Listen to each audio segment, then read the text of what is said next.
down or do we have to sit here only? Your choice. What No, for broadcast, what is the better? I can broadcast if you are on the chair. Can we have another chair because Gandharvika Mataji? Yes, No, I can do it. I know Prabhuji.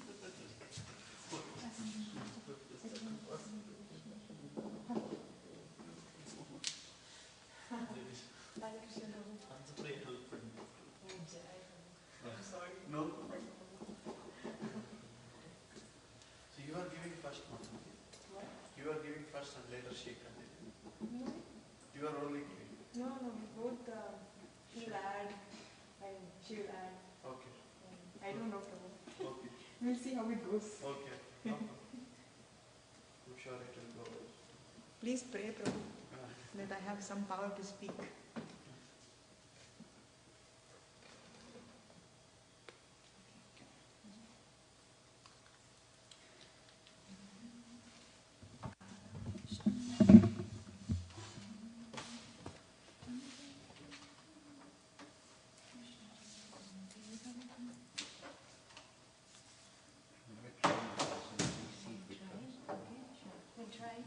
If it doesn't work, then I need to put it here.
If it doesn't work, Prabhu, maybe we Can you do that function? Yes.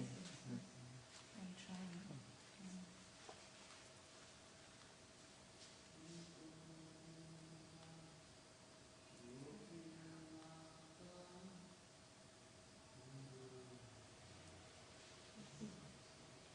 Do you know how this works? I did, Prabhu. Yeah, it's coming on the monitors. Huh? You mirror the monitors. It's coming?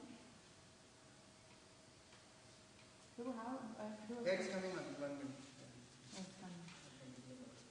Pass the test. I Don't never passed. Did you take it out? No, I did not take it out. Okay.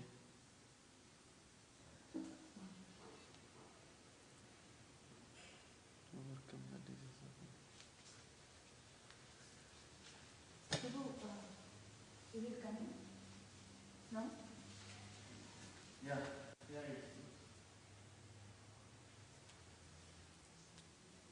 It's coming here. Broadcast it, but Yeah, actually that is what I think Ramayana Prabhu also tried. It didn't work last time.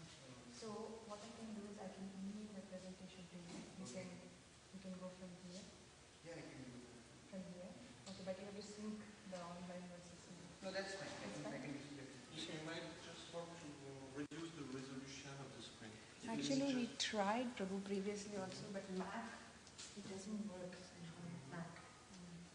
Last time you did it, right? Last time. That you can do, no? You don't know how to do? No.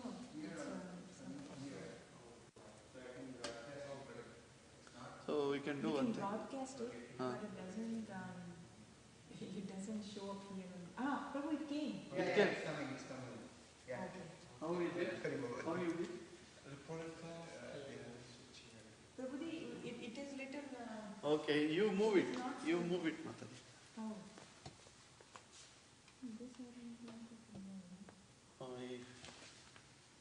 It's that presentation mode. Here it is good. Here it is coming good. Yeah, that one as a resolution. That's okay, Mataji. Yeah, anyway, everybody is looking here. It's only for me. So you can look there also. You, Yeah, are I you? can look here. Okay. Okay, thank you. you might need to adjust because even this one, other display is still the same. You cannot adjust compared to this one. There might be like settings if you have the remote control. Okay. I think that's okay. Anyway, it's good. Anyway, it's good. It's coming. So is that the title of your talk? Yes. Welcoming going to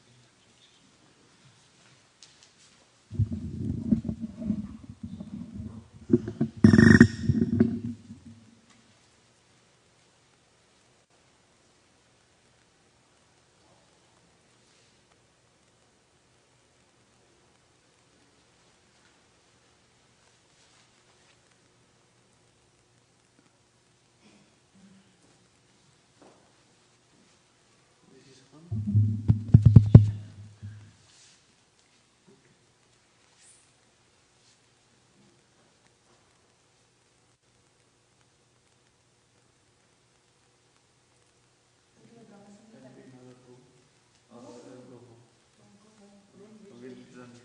Sorry, I should have stayed.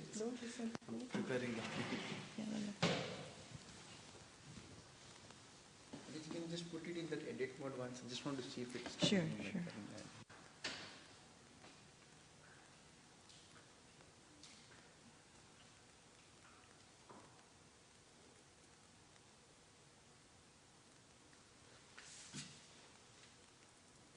It says frequency. That doesn't show anything. This is.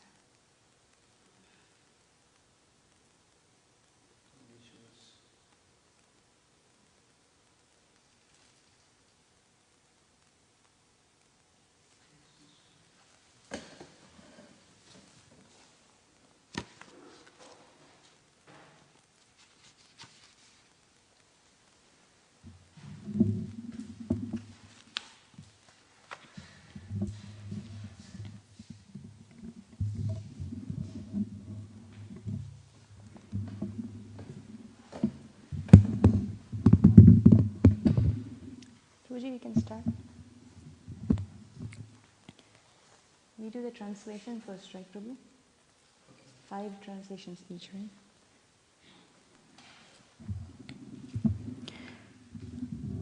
Hare Krishna. Reading from Brahma Samhita. Krishna, who is known as Govinda, is a supreme Godhead. He has an eternal blissful spiritual body. He is the origin of all. He has no other origin, and he is the prime cause of all causes. The spiritual place of transcendental pastimes of Krishna is portrayed in the second verse. The super excellent station of Krishna, which is known as Gokula, has thousands of petals and a corolla like that of a lotus, sprouted from the part of his infinitary aspect, the whirl of the leaves being the actual abode of Krishna. The whirl of that transcendental lotus is a realm wherein dwells Krishna. It is an hexagonal figure, the abode of the indwelling, predominated and predominating aspect of the Absolute. Like a diamond, the central supporting figure of self-luminous Krishna stands as a transcendental source of all potencies. The holy name, consisting of 18 transcendental letters, is manifested in a hexagonal figure with 6-fold divisions. The whirl of that eternal realm, Gokula, is a hexagonal abode of Krishna. Its petals are the abodes of gopis, who are part and parcel of Krishna, to whom they are most lovingly devoted and are similar in essence. The petals shine beautifully like so many walls. The extended leaves of that lotus are the garden-like Dhama, that is the spiritual abode of Sri Radhika, the most beloved of Krishna. The surrounding external plane of Gokula is described in this verse. There is a mysterious quadrangular place named Shvetadvipa surrounding the outskirts of Gokula. Shvetadvipa is divided into 4 parts on all sides. The abode of Vasudev, Shankarshan, Pradyumna and Aniruddha are separately located in each of these 4 parts. These 4 divided abodes are enveloped by the fourfold human requirements such as piety, wealth, passion and liberation, as also by the 4 Vedas, namely Rig, Sama, Yajur and Atharva Veda, which deal with the mantra and which are the basis of achievements of the fourfold mundane requirements. 10 tridents are fixed in the 10 directions, including the zenith and nadir. The 8 directions are decorated with the 8 jewels of Mahapadma, Padma, Shanka, Makara, Kachapa, Mukunda, Kunda and Nila. There are 10 protectors, Dikpalas, of the 10 directions of the form of mantra. The associates of the hues of blue, yellow, red and white and the extraordinary potencies bearing the names of Vimala, etc. shine on all sides.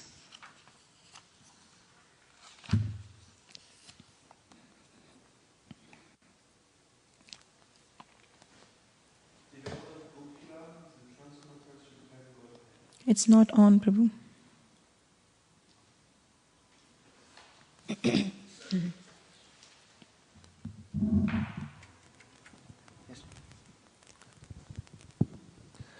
The Lord of Gokula is the transcendental Supreme Godhead, the own self of the external ecstasies. He is the superior of all superiors and is busily engaged in the enjoyments of the transcendental realm and has no association with his mundane potency. Krishna never consorts with his illusory energy. Still, her connection is not entirely cut off from the absolute truth.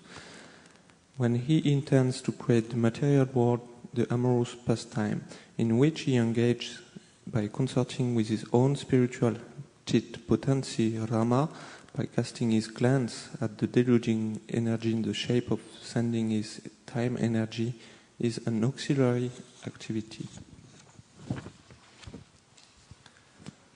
The secondary process of association with Maya is described. Ramadevi, the spiritual chit potency, beloved consort of the Supreme Lord, is the regulatrix of all entities. The divine plenary portion of Krishna creates the mundane world. At creation there appears a divine halo of the nature of his own subjective portion, Svamsa. The halo is the divine Shambhu, the masculine symbol or manifested emblem of the Supreme Lord. This halo is the dim twilight reflection of the supreme eternal effulgence. This masculine symbol is the subjective portion of divinity who functions as the progenitor of the mundane world, subject to the supreme regulatrix, Niyati. The conceiving potency in regard to mundane creation makes her appearance out of the supreme regulatrix. She is Maya, the limited non-absolute apara potency, the symbol of mundane feminine productivity. The intercourse of those two brings forth the faculty of perverted connection, the reflection of the seed of the procreative desire of the Supreme Lord. All offspring of the consort of the great Lord Maheshvara of this mundane world are of the nature of the embodiment of the mundane masculine and feminine generative organs. The person embodying the material cause principle, viz., the great Lord of this mundane world Maheshvara, Shambhu, in the form of the male generating organ is joined to his female consort, the limited energy Maya, as the efficient causal principle. The Lord of the world Mahavishnu is manifest in him by his subjective portion in the form of his glance. The Lord of the mundane world, Mahavishnu, possesses thousands of heads, eyes, hands. He is the source of thousands of avatars in his thousands of subjective portions. He is the creator of thousands of individual souls. The same Mahavishnu is spoken of by the name of Narayana in this mundane world. From that eternal person has sprung the vast expanse of water of the spiritual causal ocean. The subjective portion of Sankarsana, who abides in Paravyoma, the above Supreme Purusha, with thousands of subjective portions, reposes in the state of divine sleep, Yoga Nidra, in the waters of the spiritual causal ocean. The spiritual seeds of Sankarsana, existing in the pores of skin of Mahavishnu, are born as so many of golden sperms. These sperms are covered with 5 great elements. The same Mahavishnu entered into each universe as his own separate subjective portions. The divine portions that enter into each universe are possessed of his majestic extension. That is, they are the eternal universal soul Mahavishnu, possessing thousands of heads. The same Mahavishnu created Vishnu from his left limb, Brahma, the first progenitor of beings, from his right limb, and from the space between his 2 eyebrows, Shambhu, the divine masculine manifested halo. The function of Shambhu in relation to Jivas is that this universe, enshrining the mundane egotistic principle, has originated from Shambhu. Thereupon, the same great personal Godhead, assuming the threefold forms of Vishnu, Prajapati and Shambhu, entering into the mundane universe, plays the pastimes of preservation, creation and destruction of this world. This pastime is contained in the mundane world. Hence, it being perverted, the Supreme Lord, identical with Mahavishnu, prefers to consort with the goddess Yoganidra, the constituent of his own spiritual chit potency, full of ecstatic trance, of eternal bliss, appertaining to his own divine personality. When Vishnu, lying in the ocean of milk, wills to create this universe, a golden lotus springs from his navel pit. The golden lotus, with its stem, is the abode of Brahma, representing Brahmaloka or Satyaloka. Before their conglomeration, the primary elements in their nascent state remain originally separate entities. Non-application of the conglomerating process is a cause of their separate existence.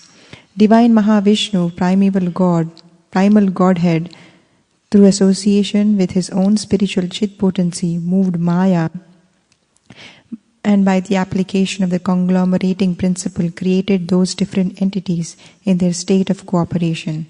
And after that, he himself consorted with Yoga Nidra by way of his eternal dalliance with his spiritual chit potency. By conglomerating all those separate entities, he manifested the innumerable mundane universes and himself entered into the inmost recess of every extended conglomerate, Virat Vigraha. At that time, those jivas who had lain dormant during the cataclysm were awakened.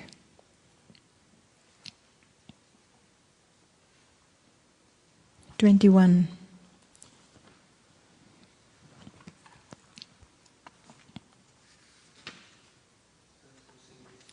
It's 21, page number 36. Oh, Krishna.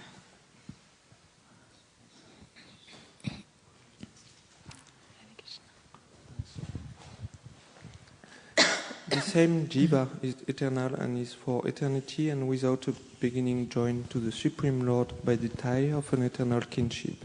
It is transcendental spiritual potency.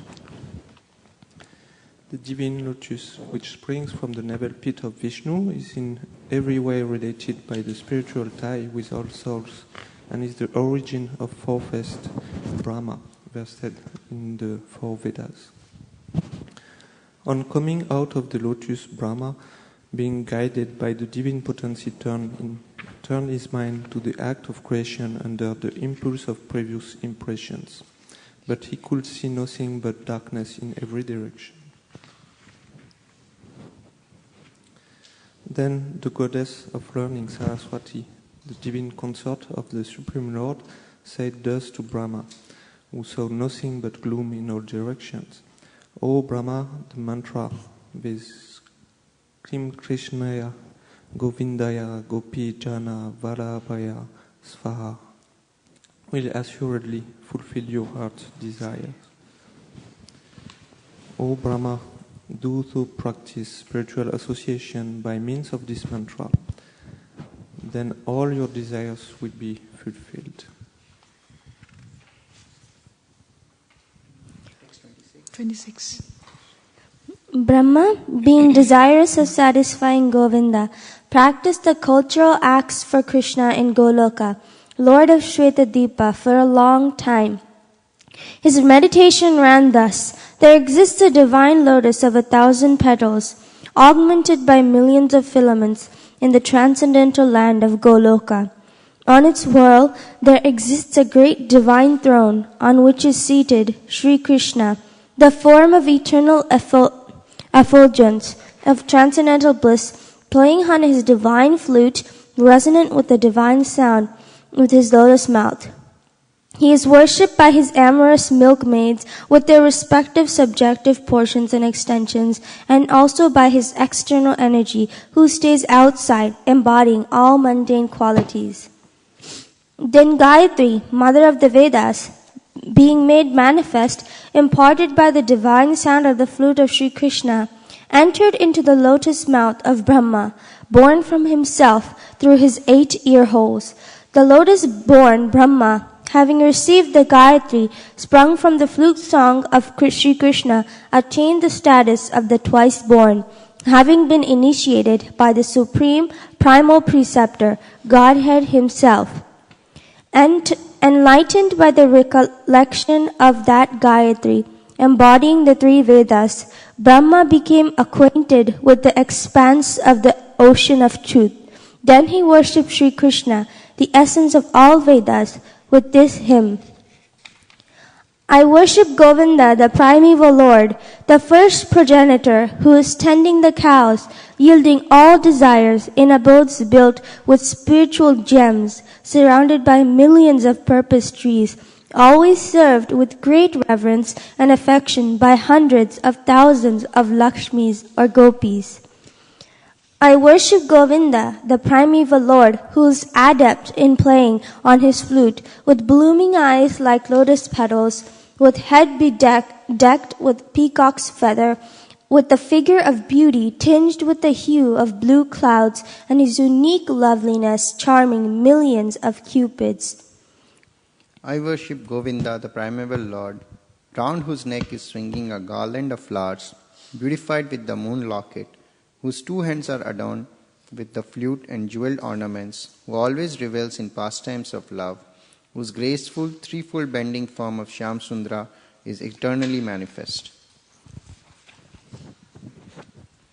I worship Govinda, the primeval Lord, whose transcendental form is full of bliss, truth, substantiality, and is thus full of the most dazzling splendor. Each of the limbs of the transcendental figure possesses in himself the full-fledged functions of all the organs, and eternally sees, maintains, and manifests the infinite universes, both spiritual and mundane. I worship Govinda, the primeval Lord, who is inaccessible to the Vedas, but obtainable by pure, unalloyed devotion of the soul, who is without a second, who is not subject to decay, is without a beginning, whose form is endless, who is the beginning and the eternal Purusha. Yet he is a person possessing the beauty of blooming youth. I worship Govinda, the primeval Lord, only the tip of the toe of whose lotus feet is approached by the yogis, who aspire after the transcendental and betake themselves to pranayama by drilling the respiration, or by the jnanis who try to find out the non-differentiated Brahman by the process of elimination of the mundane, extending over thousands of millions of years. He is an undifferentiated entity, as there is no distinction between potency and the possessor thereof. In his work of creation of millions of worlds, his potency remains inseparable. All the universes exist in him, and he is present in his fullness in every one of the atoms that are scattered throughout the universe at one and the same time. Such is the primeval Lord whom I adore. I adore the same Govinda, the primeval Lord, in whose praise men who are imbued with devotion sing the mantra suktas told by the Vedas by gaining their appropriate beauty, greatness, thrones, conveyances, and ornaments.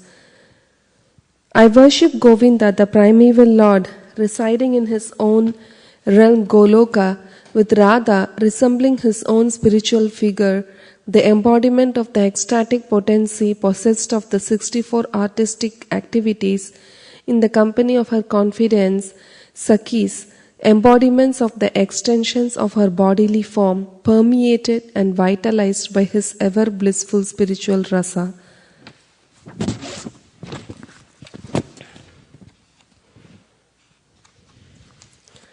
I worship Govinda, the primeval Lord, who is Shyama Sundara, Krishna himself, with inconceivable, innumerable attributes, whom the pure devotees see in the heart of hearts, with the eye of devotion tinged with the salve of love. I worship Govinda, the primeval Lord, who manifested himself personally as Krishna and the different avatars in the world in the forms of Rama, Krishna, Rama, Narasimha, Vamana, etc.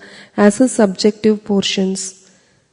I worship Govinda, the primeval Lord, whose effulgence is the source of the non-differentiated Brahman, mentioned in the Upanishads, being differentiated from the infinity of glories of the mundane universe, appears as the indivisible, infinite, limitless truth.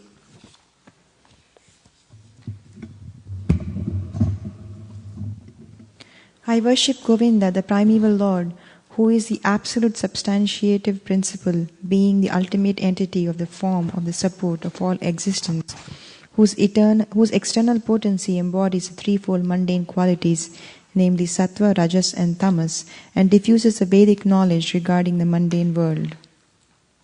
I worship Govinda, the primeval Lord, whose glory ever triumphantly dominates the mundane world by the activity of his own pastimes being reflected in the mind of recollecting souls as a transcendental entity of ever blissful cognitive rasa.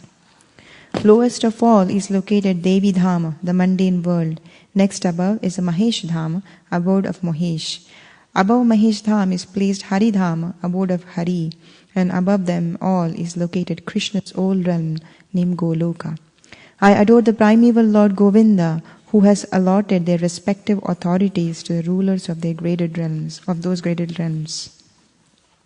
The external potency Maya, who is of the nature of the shadow of the Chit potency, is worshipped by all people as Durga, the creating, preserving, and destroying agency of this mundane world. I adore the primeval Lord Govinda, in accordance with whose will Durga conducts herself. Just as milk is transformed into curd by the action of acids, but yet the effect curd is neither same as nor different from its cause, namely milk, so I adore the primeval Lord Govinda, of whom the state of Shambhu is a transformation for the performance of the work of destruction. The light of one conduct being communicated to other conducts, although it burns separately in them, is the same in its quality. I adore the primeval Lord Govinda, who exhibits himself equally in the same mobile manner in his various manifestations. I adore the primeval Lord Govinda, who is assuming his own great subjective form, who bears the name of Shesha, replete with the all-accommodating potency and reposing in the causal ocean, with the infinity of the world in the pores of his hairs, and enjoys creative sleep, Yoga Nidra. Brahma and other lords of the mundane worlds, appearing from the pores of hairs of Mahavishnu, remain alive as long as the duration of one exhalation of the later, Mahavishnu. I adore the primeval Lord Govinda, of whose subjective personality Mahavishnu is the portion of portion. I adore the primeval Lord Govinda, from whom the separated subjective portion Brahma receives his power for the regulation of the mundane world. Just as the sun manifests some portion of his own light in all the effulgent gems that bear the name of Surya Kanta, etc. I adore the primeval Lord Govinda, whose lotus feet are always held by Ganesha upon the pair of tumuli protruding from his elephant head in order to obtain power for his function of destroying all the obstacles on the path of progress of the three worlds. The three worlds are composed of 9 elements: fire, earth, ether, water, air, direction, time, soul, and mind. I adore the primeval Lord Govinda, from whom they originate, in whom they exist, and into whom they enter at the time of the universal cataclysm. The sun, who is the king of all the planets, full of infinite effulgence, the image of the good soul, is as the eye of this world. I adore the primeval Lord Govinda, in pursuance of whose order the sun performs his journey, mounting the wheel of time. I adore the primeval Lord Govinda, by whose conferred power are maintained the manifested potencies that are found to exist of all virtues, all vices, the Vedas, the penances, and all jivas, from Brahma to the meanest insect. I adore the primeval Lord Govinda, who burns up to their roots all fruitive activities of those who are imbued with the devotion and impartially ordains for each the due enjoyment of the fruits of one's activities, of all those who walk in the path of work in accordance with the chain of their previously performed works, no less in the case of the tiny insect that bears the name of Indragopa than in that of Indra, king of the Devas. I adore the primeval Lord Govinda, the meditators of whom, by meditating upon him under the sway of wrath, amorous passion, naturally friendly love, fear, parental affection, delusion, reverence, and willing service, attain bodily forms befitting the nature of their contemplation. I worship that transcendental suite known as Shweta Dvipa, whereas the loving consorts, the Lakshmis, in their unalloyed spiritual essence, practice the amorous service of the Supreme Lord Krishna as their only lover, where every tree is a transcendental purpose tree, where the soil is the purpose gem, all water is nectar, every word is a song, every gate is a dance, the flute is the favorite attendant, effulgence is full of transcendental bliss, and the supreme spiritual entities are all enjoyable and tasty, where numberless milk cows always emit transcendental oceans of milk, where there is eternal existence of transcendental time, who is ever present and without past or future, and hence is not subject to the quality of passing away, even for the space of half a moment. That realm is known as Goloka, only to a very few self-realized souls in this world. On hearing these hymns containing the essence of the truth, the Supreme Lord Sri Krishna said to Brahma, Brahma, if you experience the inclination to create offspring by being endowed with the real knowledge of the glory of Godhead, listen, my beloved, from me to this science set forth in the following 5 slokas. When the pure spiritual existence is excited by means of cognition and service, bhakti, super excellent unalloyed devotion characterized by love for Godhead is awakened towards Krishna, the beloved of all souls. The highest devotion is attained by slow degrees, by the method of constant endeavor for self-realization, with the help of scriptural evidence, theistic conduct, and perseverance in practice. These preliminary practices of devotion, sadhana bhakti, are conducive to the realization of loving devotion. Loving devotion, than whom there is no superior well-being, who goes hand in hand with the attainment of the exclusive state of supreme bliss, and who can lead to myself.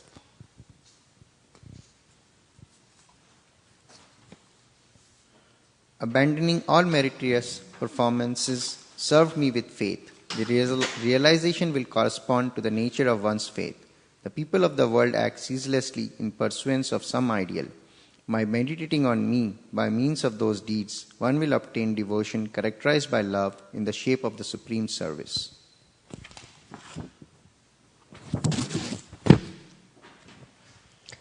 Listen, O Vidhi. I am the seed, that is the fundamental principle of this world of animate and inanimate objects. I am Pradhana, the substance of matter. I am Prakriti, the material cause. I am Purusha, the efficient cause.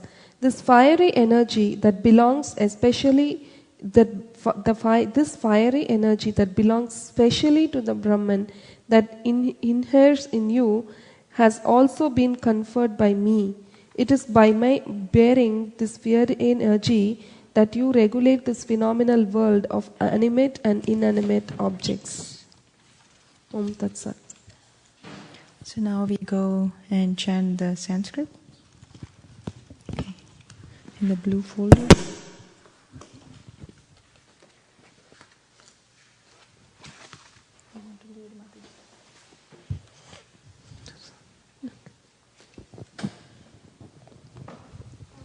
Okay, you can use that. Okay.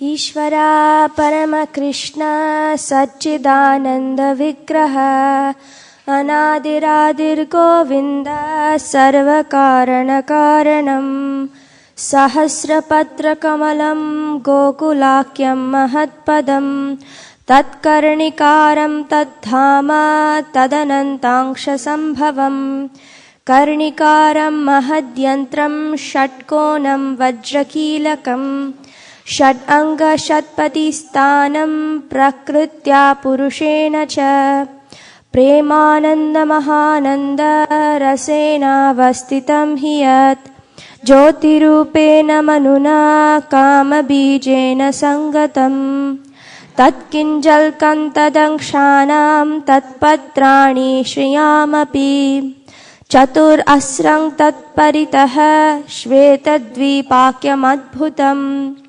चतुरस्रं चतुर्मूर्तेश्चतुर्धाम चतुष्कृतं चतुर्भिः पुरुषार्थैश्च चतुर्भिर्हेतुभिर्वृतं शूलदशभिरानद्धम् ऊर्ध्वादो दिग्विदिक्ष्वपि रभिर्निधिभिर्जुष्टम् अष्टभिः सिद्धिभिस्तथा मनुरूपैश्च दशभिर्दिक्पालैः परितो वृतम् श्यामैर्घोरैश्च रक्तैश्च शुक्लैश्च पार्श्वदर्शभैः शोभितं शक्तिभिस्ताभिरद्भुताभिः समन्ततः एवं ज्योतिर्मयो देव सदानन्दपरात्परः आत्मा रामस्य तस्यास्ति प्रकृत्या न समागमः मायया रममाणस्य न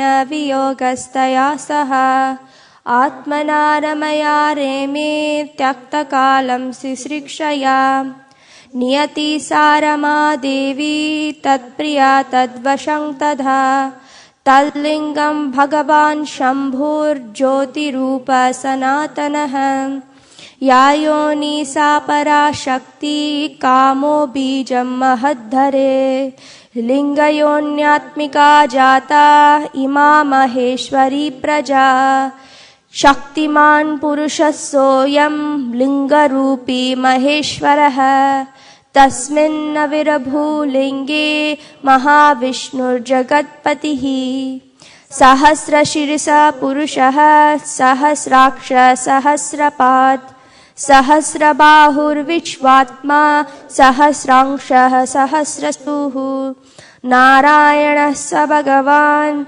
आपस्तस्मात् सनातनात् आविरासीत् कारणार्णो निधिसङ्कर्षणात्मकः योगनिद्राङ्गतस्तस्मिन् सहस्रांशः स्वयं महान् तद्रोमबिलजालेषु बीजं सङ्कर्षणस्य च हैमान्याण्डानि जातानि महाभूतावृतानि तु प्रत्यण्डम् एवमेकांशात् एकांशाद् विशति स्वयं सहस्रमूर्धा विश्वात्मा महाविष्णुः सनातनः वामाङ्गात् असृजात् विष्णुं दक्षिणाङ्गात् प्रजापतिं ज्योतिर्लिङ्गमयं शम्भुं कूर्चद्देशात् अवसृजात् अहङ्कारात्मका विश्वं तस्मादेतद्व्यजायत अथ तैस्त्रिविधैर्वेषैर्लीलम् उद्वहतः किल योगनिद्रा भगवती तस्य श्रीरिव सङ्गता सिश्रीक्षयं ततो नाभेस्तस्य पद्मं विनिर्ययौ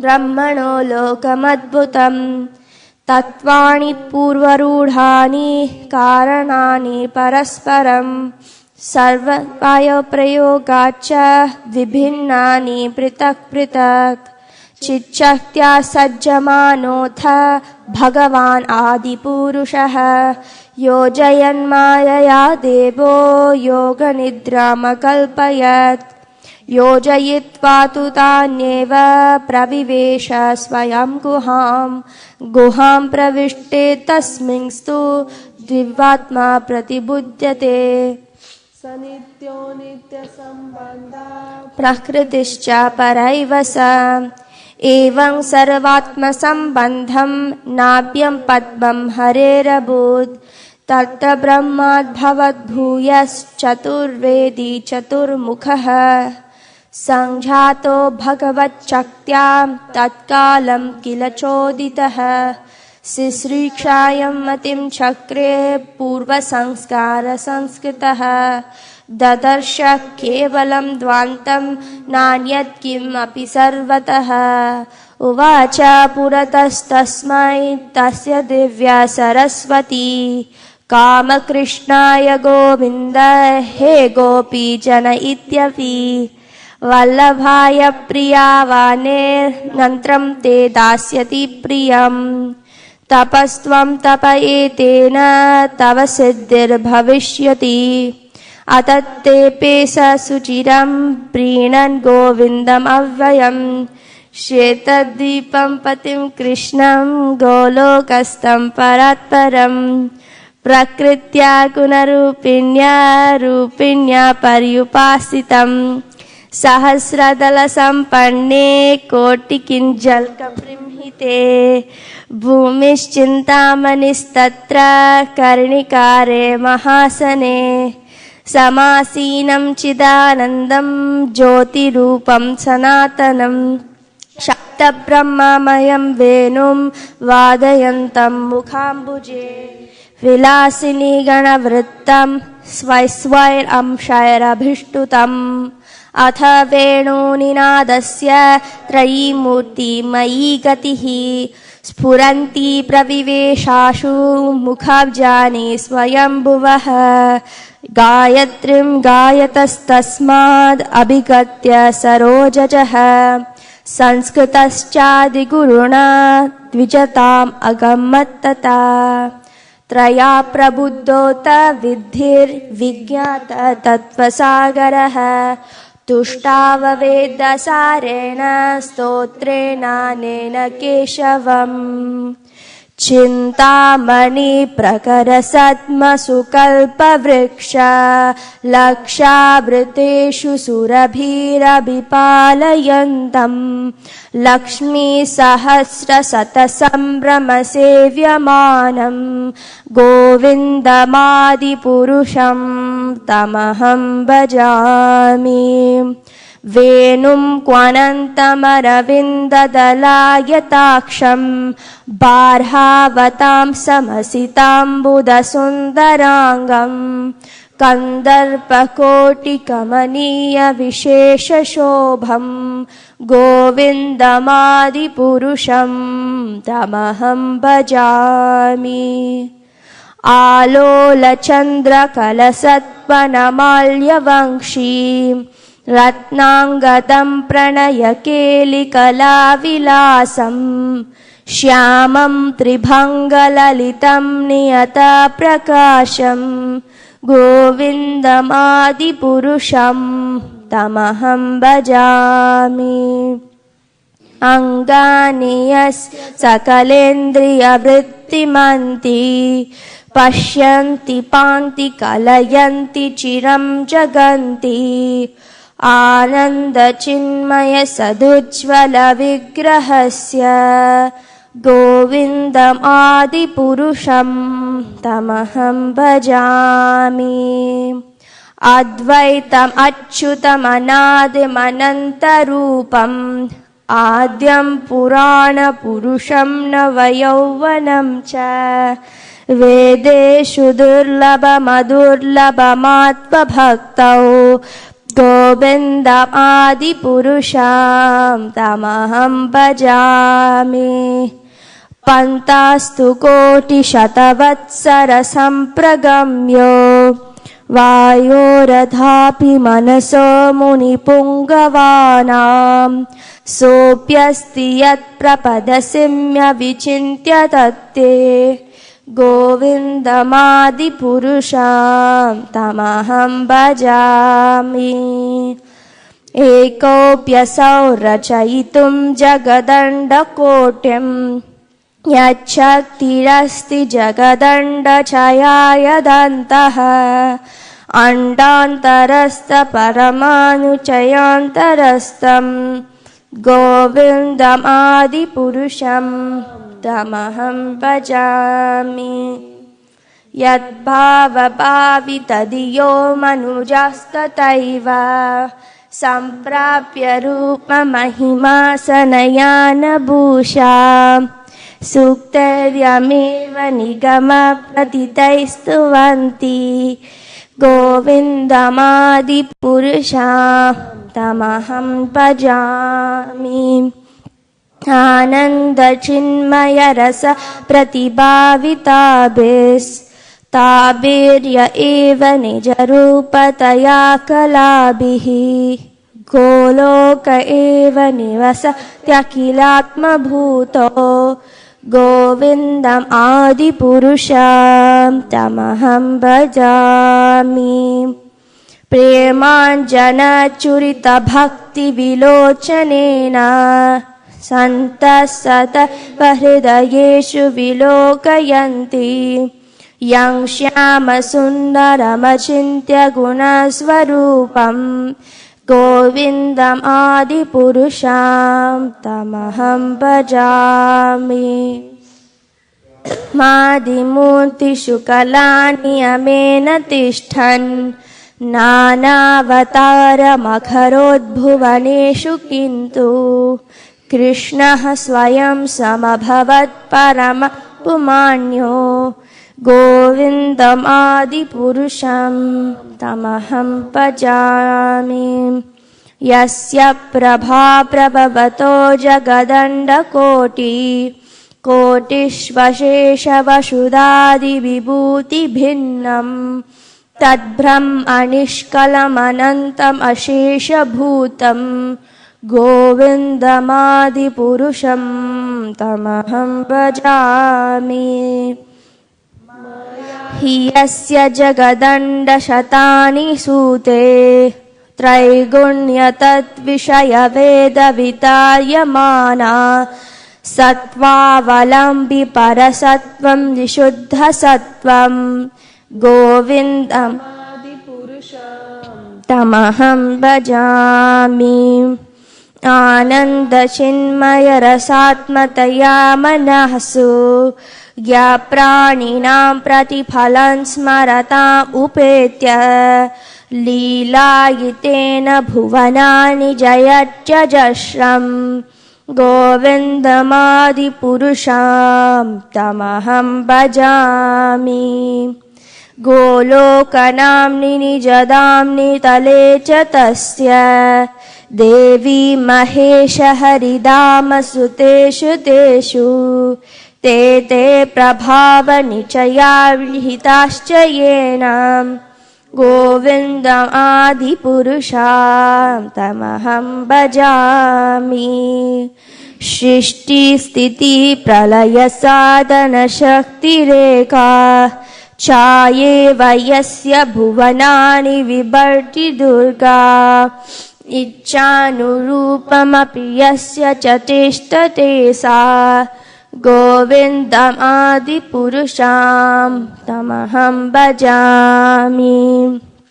China Yata Dadi Vikara Vishesha Yogat Sanjayate Nahi Tataha Pratahasti Heto Yashambhutam Apitata Samupaiti Karyat Govindam Adi Purusham Tamaham Bhajami.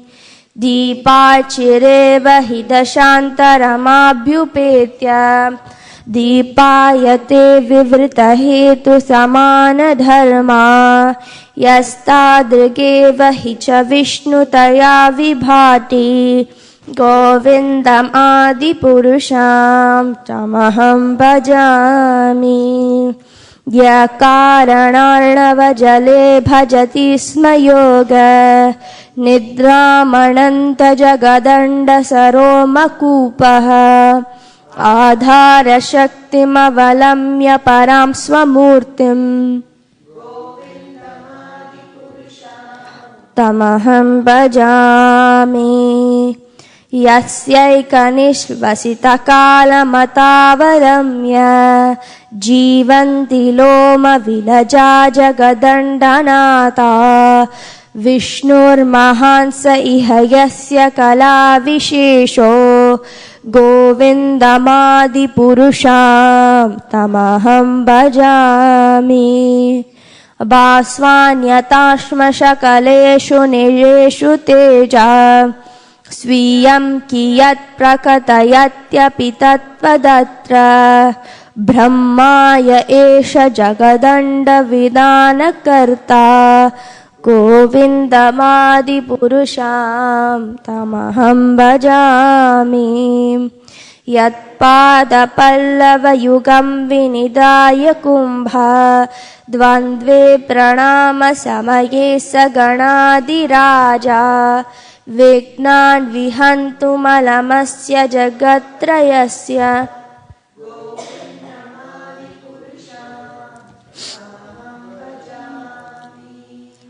Agnir mahi gaganamambu marudishascha Kalastatatma manasiti jagatrayani Yasmad bhavanti vibhavanti vishanti yangcha Govindamadi purusham tamaham bhajami. Yachkshuresha savita sakala grahanam Raja samasta suramurti rashesha teja Yasyajnaya brahmati sambruta kala chakro Govindamadi purusham tamaham bhajami. Dharmo tapapa nichaya shrutayastapangsi Brahmadikita patagavadayascha jiva Yaddattamatra vibhava prakata prabhava Govindamadi purusham tamaham bhajami. Yastvindra gopamatavindra mahosvakarma Bandhanurupa phalabhajanamatanoti Karmani nirdahati kintu cha bhakti bhajam Govindamadi purusham tamaham bhajami. Yam krodha kama sahaja pranayadi bhiti Vatsalya moha guru gaurava sevya bhaval Sanchintya tasya sadrishim tanuma purete Govindamadi purusham tamaham bhajami. Govindamadi purusham tamaham bhajami. Shriya kanta kanta parama purusha kalpataravo Druma bhumischinta mani ganamayi toyamamrutam Katha ganam natyam gamanamapi vangshi priya sakhi Chidanandam jyotihi paramapi tadasvadyamapi cha यत्र क्षीराब्धि श्रवति सुरभिभ्यश्च सुमहान् निमेषाध्याख्यो वा व्रजति न हि यत्कापि समयः व्रजेष्वेतद्वीपं तमहमिह गोलोकमितियम् विदन्तस्ते शन्तः क्षितिविरलचारा कतिपये अतो वाचा महाविष्णुर्भगवन्तं प्रजापतिं ब्रह्मण्महत्त्वविज्ञानी प्रजासर्गे च चेन्मतिः पञ्चश्लोकीम् इमां विद्यां वत्सदत्तां निबोध मे प्रबुधे ज्ञानभक्तिभ्याम् आत्माज्ञानन्दचिन्मयीम् उदेति अनुत्तमा भक्तिर्भगवत्प्रेमलक्षणा प्रमाणैस्तत्सदाचारैस्तदभ्यासैर्निरन्तरम् बोधयनात्मनात्मानं भक्तिम् अप्युत्तमां लभेत् यस्य श्रेयस्करं नास्ति यया निवृत्तिमाप्नुयात् या साधयति मामेव भक्तिं तामेव साधयेत् धर्मान् अन्यान् परित्यज्य मामेकं भज विश्वसन् यादृशी श्रद्धा सिद्धिर्भवति तादृशी कुर्वन् निरन्तरं कर्म लोकोऽयम् अनुवर्तते तेनैव कर्मणा ध्यायन् मां परां भक्तिमिच्छति अहं हि विश्वस्य चराचरस्य बीजं प्रधानं प्रकृतिः पुमांश्च मया हितं तेज इदं बिभर्षि विदेहि तमतो जगन्ति ईश्वरा परमकृष्ण सच्चिदानन्द विग्रह अनादिरादिर्गोविन्द सर्वकारणकारणम् इति श्रीब्रह्मसंहितसम्पूर्णम् हरिः ओम्।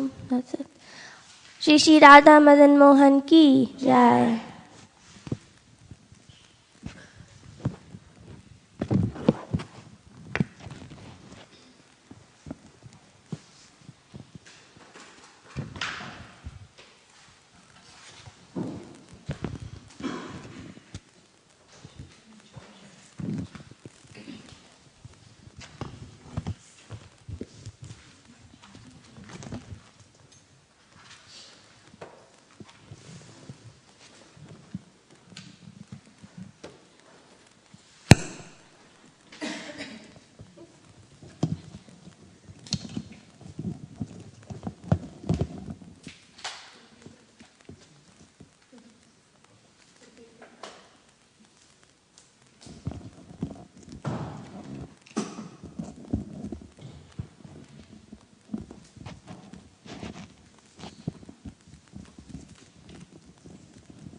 जय राधा माधव कुंज बिहारी राधा माधव कुंज बिहारी जय राधा माधव कुंज बिहारी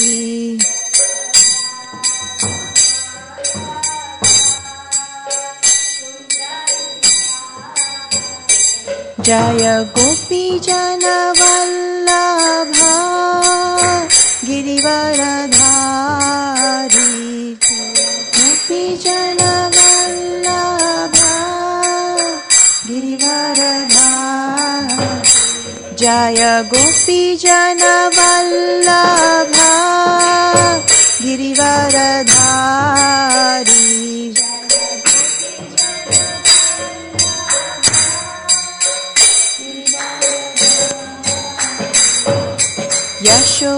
यशोदनन्दन व्रज जनरञ्जन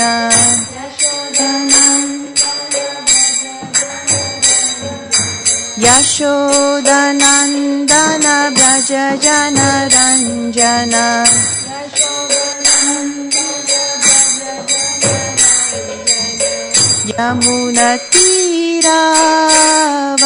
यमुनतीरावनचारी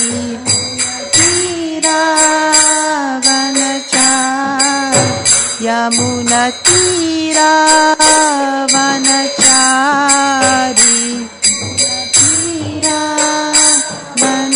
तीरावनचारी जय राधा माधव कुंज बिहारी राधा माधव कुंज बिहारी जय राधा माधव कुंज बिहारी राधा माधव कुंज बिहारी जय गोपी जन वल्लभा गिरिवरधारी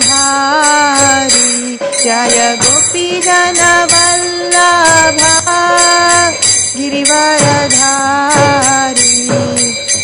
यशोदनन्दन व्रज जनरञ्जन नन्दन व्रज जनरञ्जन यशोदनन्दन व्रज जनरञ्जन नन्दन Vraj जनरञ्जन यमुनतीरावनचारी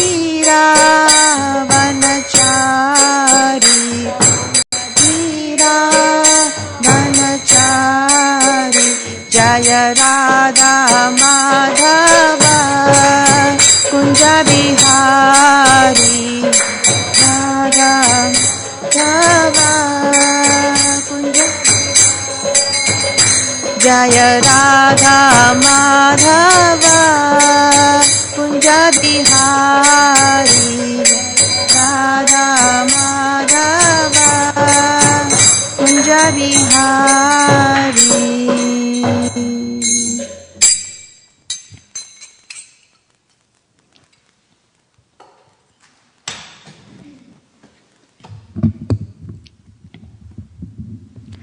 Hare Krishna. Thank you all for coming today for the Saturday morning Srimad Bhagavatam class. I'm very fortunate to be able to get an opportunity to speak today on the topic today is overcoming the envy in the heart. And I ask for permission from all the assembled Vaishnavas and especially Gandharvika Mataji for allowing me to speak and giving her realization along the way. Thank you so much, Mataji.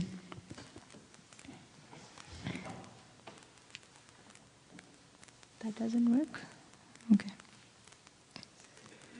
Okay. It's okay.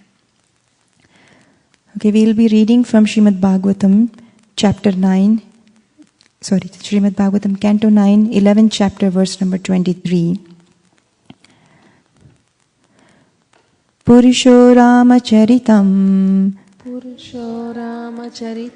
Shravanair Upadharayan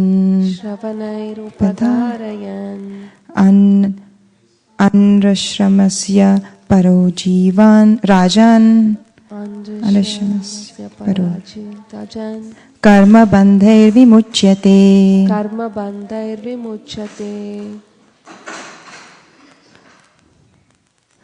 O King Parikshit, Anyone who orally receives the narration concerning the characteristics of Lord Ramachandra's pastimes will ultimately be freed from the disease of envy and thus be liberated from the bondage of fruitive activities. Purport by His Divine Grace, A.C. Bhaktivedanta Swami Srila Prabhupada. Here in this material world, everyone is envious of someone else. Even in religious life, it is sometimes found that if a devotee has advanced in spiritual activities, other devotees are envious of him.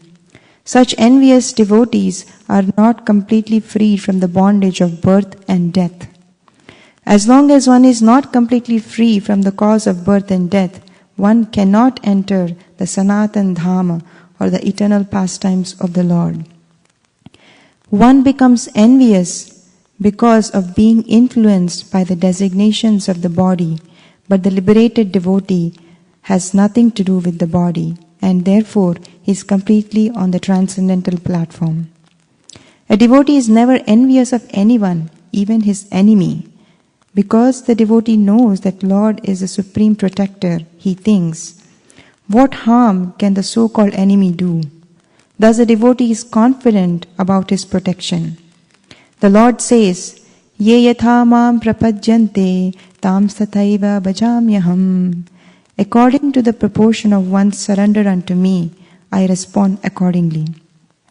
A devotee must therefore be completely free from envy, especially of other devotees. To envy other devotees is a great offense, a Vaishnava aparad. A devotee who constantly engages in hearing and chanting, Shravana Kirtana, is certainly freed from the disease of envy. And thus he becomes eligible to go back home, back to Godhead.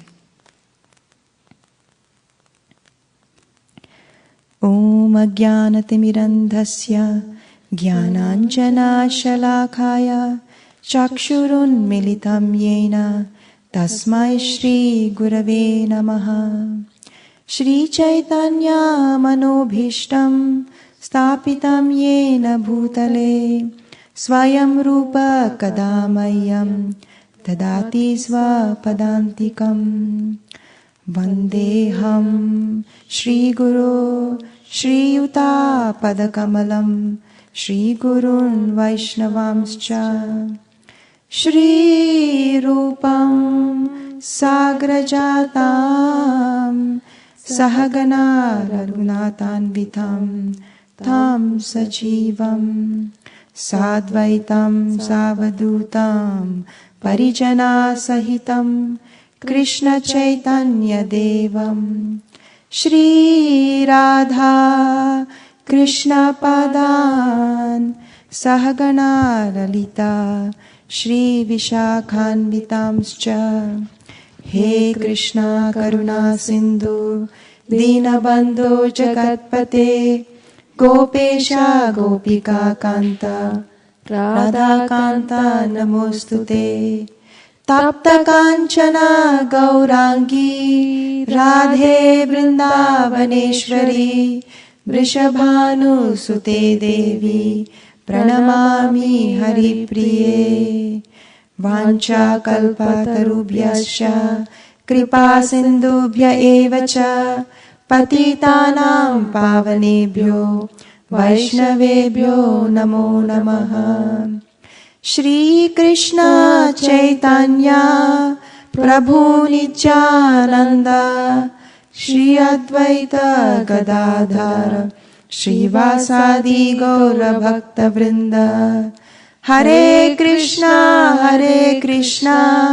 Krishna Krishna Hare Hare Hare Rama Rama Rama Hare Hare.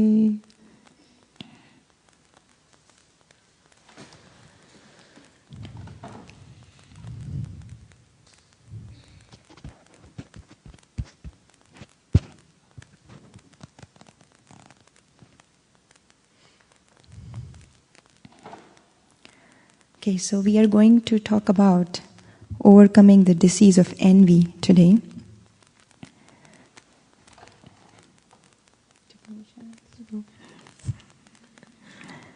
So what is this envy? We might have heard many times that we are envious.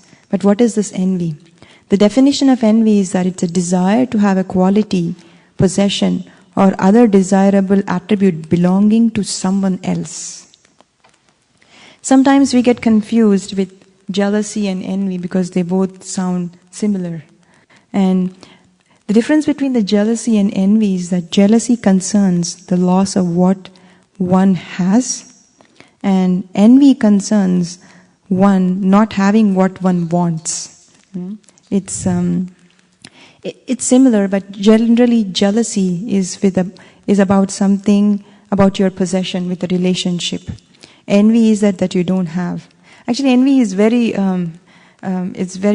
very difficult because, for example, you might be thinking that a person or someone is very beautiful. Someone is very beautiful. And you think that I want to be beautiful like him or her. How is it possible? Because beauty is not something that actually you have. It is something that Krishna is giving us. But you want to have that beauty. That is a sign of envy. Not only to that, but you go to an extent where you try to think ill of that person. That is a sign of envy. So you not only think that other person is beautiful, but you think that I wish something happens to her. I wish something happens to her face so that she's not beautiful anymore. That is envy. And jealousy is like, for example, you have a best friend. That is, you have a good friendship with your friend. She's your best friend. And then you are having nice relationship with that friend. And if someone else also have that kind of a friendship with your friend, then you become possessive and you become jealous. What I have, somebody else is taking away. So in that way, jealousy is something that we have, but envy is something that we don't have, but we want to have it.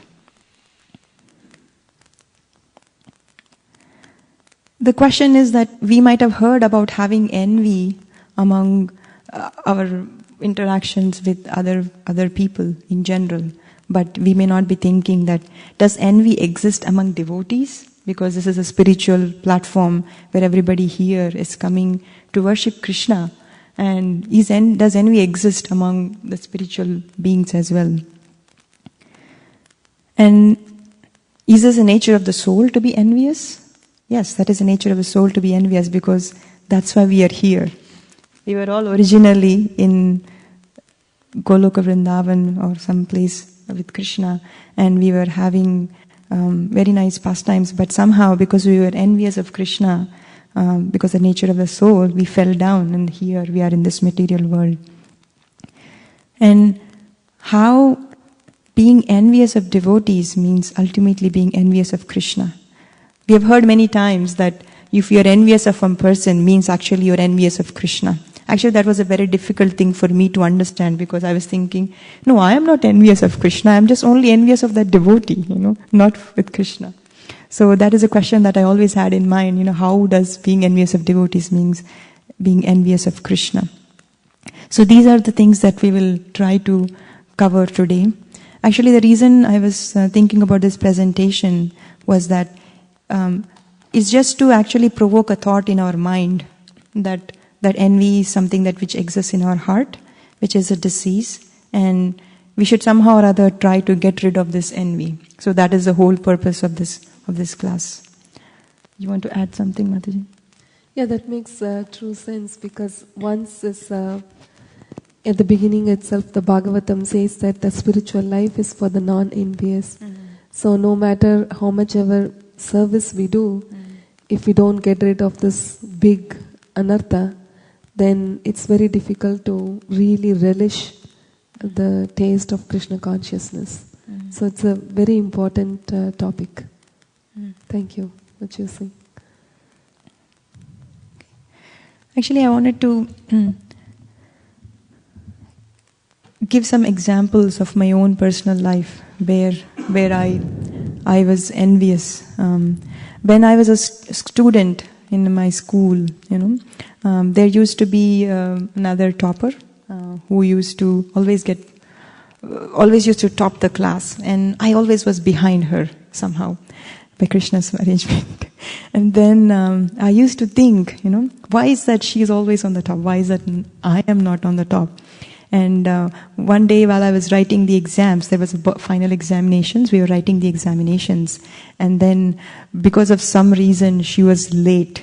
And then I was thinking, oh, this is very nice. She's late, which means she will not get enough time to finish her paper. So I will be on the top, That's envy that I was just thinking.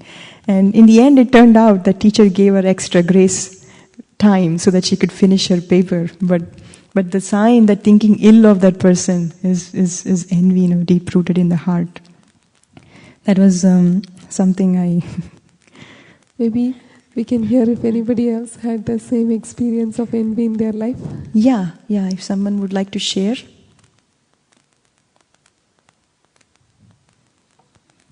Well, what I do to circumvent this happening to me is just thinking that the other person I might be envious from is having it good, and I'm just acknowledging, oh, this is possible, and this is a message to me.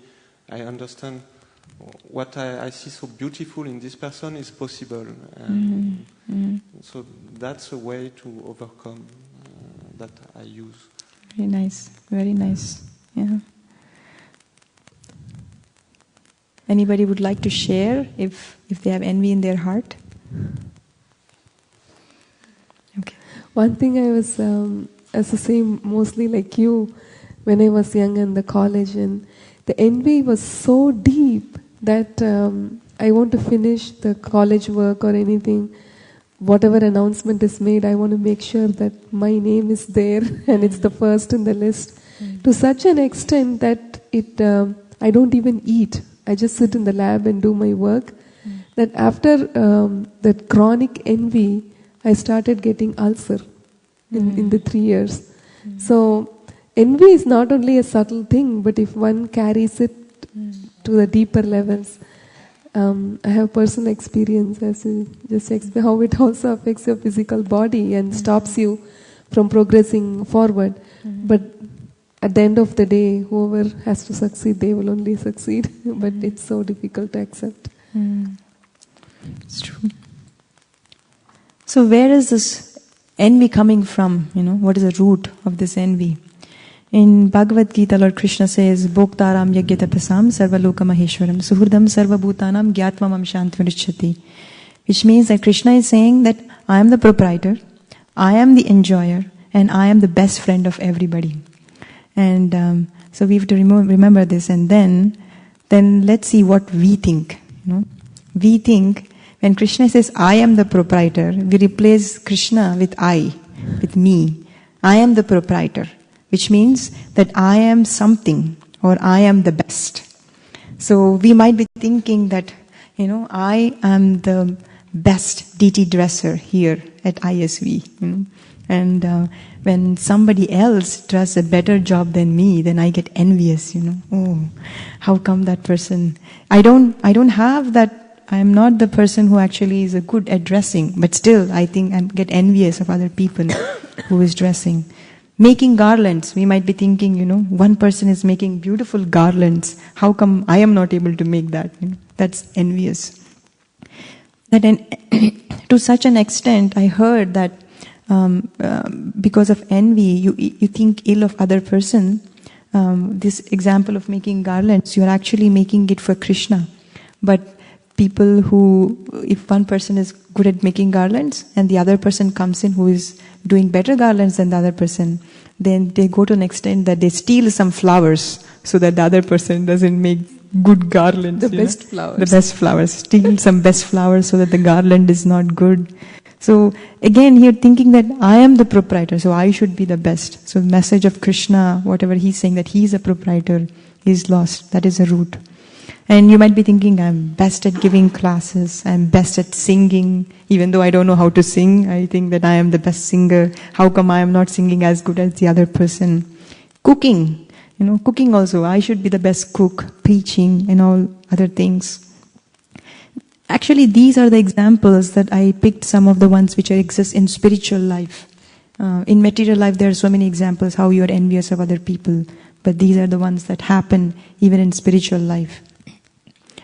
Anybody has anything to share about envy in the spiritual? Yes, Prabhu. Envy to me was something I learned very young, and I didn't like it, so I don't really feel I envy something from somebody, you know. Mm-hmm. Like right now I was just thinking how I envy Priya, how beautifully she chants the Brahma Samhita, which is a good thing, right, to envy something spiritual. But yeah, I you know, from what my father taught me when I was young, it's an ugly trait to envy and to covet, you know. So those two things I've never really done my whole life, so I can't really, I mean, subtly envy does exist, but to an extreme point to where I envy that person because that person has that. No, I don't live my life like that. So I kind of, and it makes me happy. That's kind of why I probably came to Krishna consciousness, because I don't feel that way. But envy does exist, you know, because we always want something better than we have originally, or, you know. But I try not to envy or covet. So I don't know. I'm kind of like learning from this. You know, well, you know, everybody envies, but it a subtle way. You know, like I envy how beautiful she chants, or I envy, you know, I don't know. I can't think of nothing really. So it's very nice, Prabhu. Yeah, because to me it's an ugly thing to envy, and I feel I have enough things to be ugly about as it is. So I don't want to have that on my back. So actually, the being just one point, Malini, that Mukunda Prabhu was saying that especially Indians, they are made of envy. It's naturally more subtle. So it's so very natural for, at least for me, because I'm still considering myself as body. I want to say that envy, when it's coming to us, it's based on our perception. So the envy is not real. The perception we have of what we are envious to is not real. The other thing is the other thing will come later. Okay, sure. Actually, there are ways on how we can direct this one towards Krishna as well. Like trying to be like others, like doing better service is not a sign of envy if you put it in right perspective. If you're thinking that I want to do a better dressing to the deities than others, so that Krishna will look beautiful, then that is not envy. That is a sign of trying to do best for Krishna. That's how in the spiritual world, everybody is trying to serve better than the other person, not for their own satisfaction, but for Krishna's satisfaction. So we miss that here. If we think that Krishna is a proprietor, for example, if somebody is doing good singing like Priya Kishori, you know, but in your heart you think that she's singing so nicely because actually that is coming from Krishna. Krishna is manifesting his potency of good singing through Priya Kishori, and you appreciate and you go and learn from her how to sing. That is again devotional service. But to think that Priya Kishori is good, I should be better than her because I want to be best, that is envy. So there is a difference, that directing the same thing towards the satisfaction of Krishna versus having it for our own. Even in the spiritual world, there's some kind of always transcendental competition. But since it's not trying to put yourself in the center, it's good because the service always keeps improving for every single person. They all get an equal opportunity. Right. So any spiritual competition is good. Srila Prabhupada also encouraged spiritual competition. But the goal of that competition was actually to please Krishna more. So if you forget that, then everything else becomes envy. Mm-hmm. And Krishna says, I am the enjoyer. Krishna says, I am the enjoyer. We say that, no, I am the enjoyer, which means we want to do this for satisfaction of our own ego. I want to do some service because I want somebody else to praise me. Again, I'm actually choosing the example of deity dressing is because that is something that is right here, everybody can relate to. And if somebody is dressing the deities so beautifully, thinking that, I want to dress the deities because somebody else comes and sees the deities and think, who dressed? They are so beautiful, So you're looking for the praise. Then that is actually for our own satisfaction, for our own ego. That is again thinking that I am the enjoyer, not Krishna. So if you're dressing the deities and thinking that, I want Krishna to look beautiful because everybody who comes to the temple gets some taste of how Krishna's beauty is, then that is not envy. Again, Krishna is a real enjoyer, not us. Yes. And Krishna says, I am the best friend. I am everyone's best friend. Then I am thinking, no, I am the best friend. I am the doer. So this especially comes in when we are actually going out and preaching. When we are going and preaching to people in general, we think that we are going and giving them Krishna consciousness, and somehow or other if they take up to Krishna consciousness, you think, oh, this is very nice, because of me that person is now coming to the temple chanting, or that person has taken Bhagavatam or took a Bhagavad Gita, it's because of me, and I am their best friend because I am trying to bring them to Krishna consciousness. Then you are thinking that you are the doer, but actually no, we are not the doer. And in the words like Prakrite Kriyamanani Guna Karmani Sharvasaha Ahankara Vimudhatma Kartaha Miti Manyate. The soul, by the modes of, who's under the modes of nature, is thinking that I am the doer. In actuality is not, but actually the modes of material nature is carrying out that action. So it's very deep rooted within our heart, that thinking that I am the doer. And many people actually do charitable work. They give a lot of charity, and they try to help poor people so that they can be coming out of the poverty. They think that, I am helping that person, I am great because I am the doer. But actually, that charitable wealth that they are giving out, they forget that it is actually coming from Krishna. Unless Krishna provides that wealth, how can you give charity to somebody else? So we have to think, who is the actual doer? In any service that we do, if we think that we are the doer, then the whole purpose is lost. So these are the three things which are actually the root of the envy, that I think that I am the proprietor, I am the enjoyer, and I am everybody's best friend, and I am the doer. So this is how the envy starts.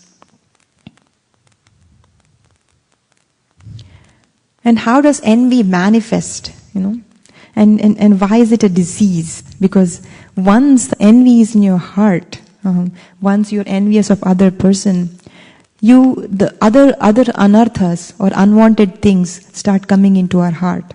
Like you start criticizing, criticizing other devotees. This is actually, this criticizing other devotees actually leads to a mad elephant offense, which actually uproots our bhaktirata creeper, our bhakti lata, which is the seed of the small sprout which is coming out in our heart of bhakti. Once you start criticizing people, it actually uproots all those small things in our heart. And we start finding faults, When you are envious, there is an example given, Prabhupada gave an example that somebody's friend actually became a judge. And the other person is saying that, no, how can that person become a judge? Because he's envious.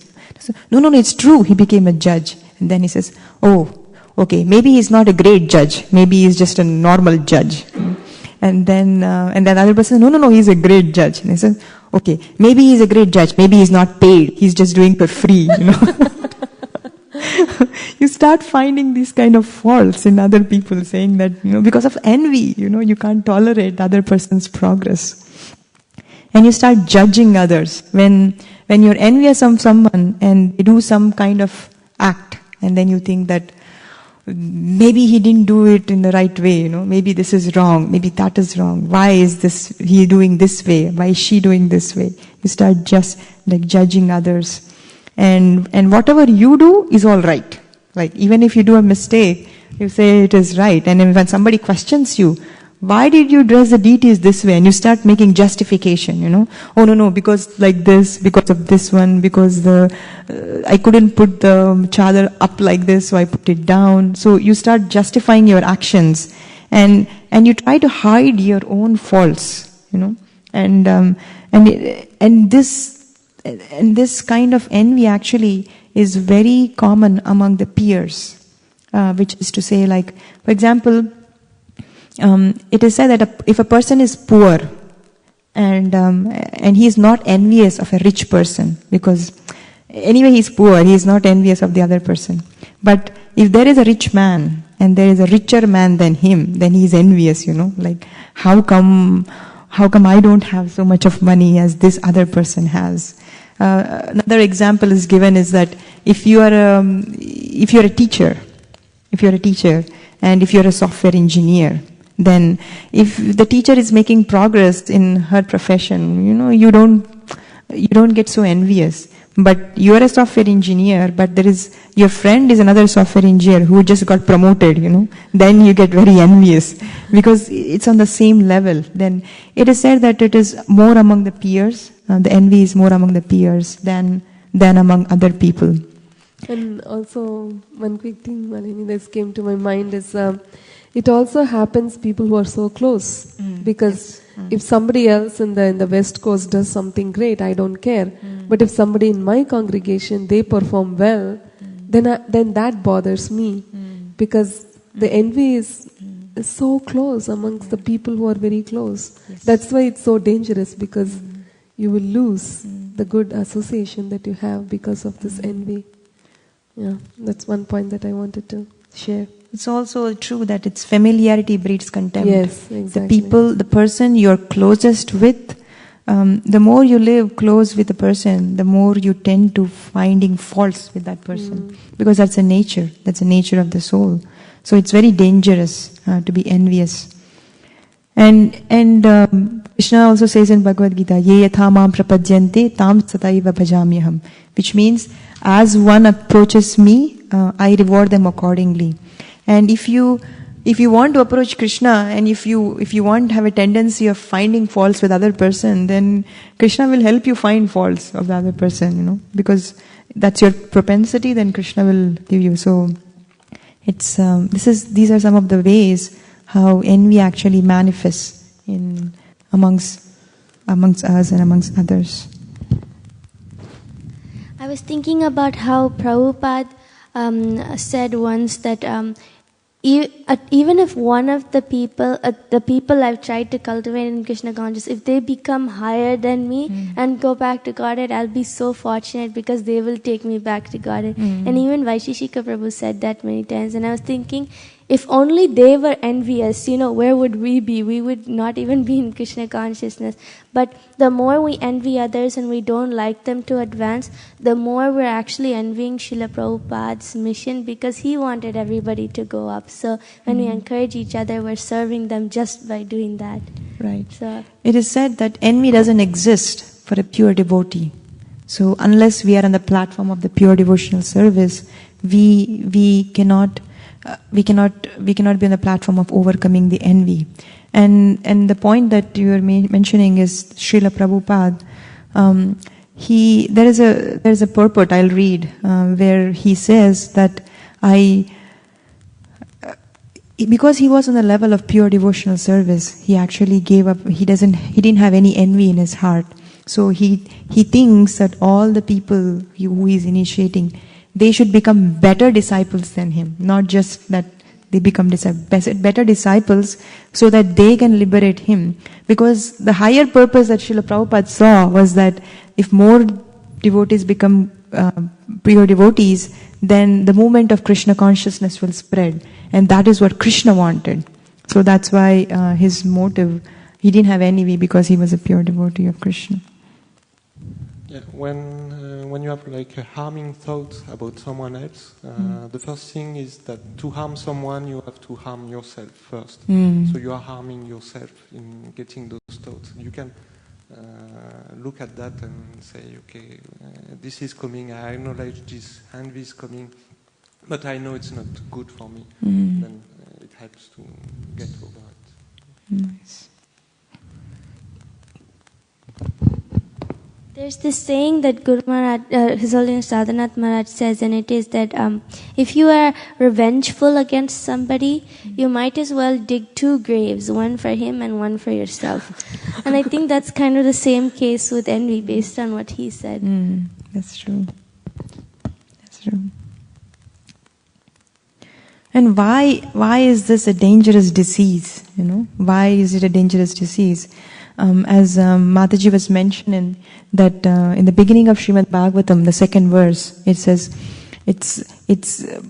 this Bhagavatam is for Nirmatsaranam Satam. So this Bhagavatam is beyond envy. So anybody who actually wants to understand Krishna in the form of Srimad Bhagavatam or Bhagavad Gita, the first step is that we should not have envy. And Krishna actually instructed Arjuna because he said in the 9th chapter, 1st verse, Krishna says, I am telling you all this confidential knowledge because you are not envious of me and you are my friend. So that's why I am giving you this knowledge. So if we want to understand Bhagavad Gita like the way Arjuna understood, so we should have that mood of being non-envious. Otherwise we cannot understand this the messages given by Krishna. And it also leads to the Vaishnava aparad. As I mentioned earlier, that once we have envy, we have this Vaishnava aparad. I mean, are you aware of Vaishnava aparad? You heard about this, right? Yeah. And then the worst thing is actually, once we have this envy in our heart, slowly and gradually, we lose the taste for hearing and chanting. Because it's a disease. If you don't recognize it and if you don't make an attempt to cure, the worst thing to happen is actually you lose the taste for hearing and chanting. So what is our real purpose of life? Our real purpose of life is to please Krishna, not our false ego that we talked earlier, that I want to do this because I want to please Krishna. And actually it's a good question to ask ourselves when we are doing anything or any service that we are doing, why am I doing this service? Sometimes you might be thinking, I'm going for book distribution every week or every MSF. And why am I doing this? Is it because I want everybody to respect me or everybody to glorify me that, I go on book distribution every weekend? Or is it because I want to get some fame, some adoration from somebody else? Why am I doing this? Am I trying? What is my motive? Is it to please Krishna or to feed my own false ego? And who am I pleasing? Because if you do something for your own ego, actually the worst thing is that Krishna is not pleased or Guru is not pleased. So it's any service that we do, it's good to start with a question. Why am I doing this? What is my motive? And who am I pleasing? Whenever I'm talking to my mom, sometimes we talk about this envy, and she talks about how when you're doing service and your motive or your intention is not right, the soul is so subtle, and Paramatma it'll convey the message to others, and it's like looks very bad that everybody, it's so obvious that you're envious and you're trying to put yourself in the center. That's what your motive and your intentions really show in your service. Actually, if you don't have the right motive, if somebody is doing excellent in their Krishna consciousness, like if somebody is preaching so nicely from their heart, and many people are being inspired by their preaching, we should understand it's coming from Krishna. Krishna is empowering them to do that kind of preaching. And as soon as you see that, and you have to appreciate it. Otherwise, you think that how come I am not doing it? At the same time, if a person is envious, then Krishna will not manifest his potencies through them. So being envy is actually loss in either ways. Krishna is not merciful on you, and then at the same time, you don't appreciate other people's service as well. How to cure this envy? Now that we recognize that it is there in our heart, how to cure it? The very first step is to recognize that the disease exists in our heart. Somebody was asking a question that, is this like saying, like, is it? They were asking of an instance and saying that, is this envy or is this not envy? And my Guru Maharaj answered the question saying that if you have a chronic disease, for example, some kind of a very chronic disease where your body is deteriorating and your face has all kinds of ulcers and everything, and then you show a small bump on your hand, and you show that bump on your hand and ask, oh, is this because of that disease? That it is. So if you are thinking that maybe I don't have envy, or maybe I other person is envious or like that, it's thinking like having a bump on your hand and having a chronic disease. It doesn't make sense. So first thing is to recognize. And then second thing is do not act upon it. Remember where is it coming from. Third is sincerely chant Hare Krishna and hear Srimad Bhagavatam from advanced devotees. And fourth is to pray to Krishna and Guru to help you. So let's see the first one, recognize. It's like to accept that you have a disease. It says that in Alcoholics Anonymous, the first thing that they ask the alcoholics to do is first thing they have to accept that they are alcoholic. That is the first step. So if we have a disease of envy, we accept that, okay, I have this disease in my heart. And we don't have to wait until it becomes chronic. There are different kinds of cancers, right? Like stage 1, stage 2, stage 3, and stage 4. And one of our very dear devotees, Ram Prasad Prabhu, he's suffering from a pancreatic cancer. He's in his stage 4, last stage, which means that it cannot be recovered. So he's going to leave his body pretty soon. So Ram Prasad Prabhu.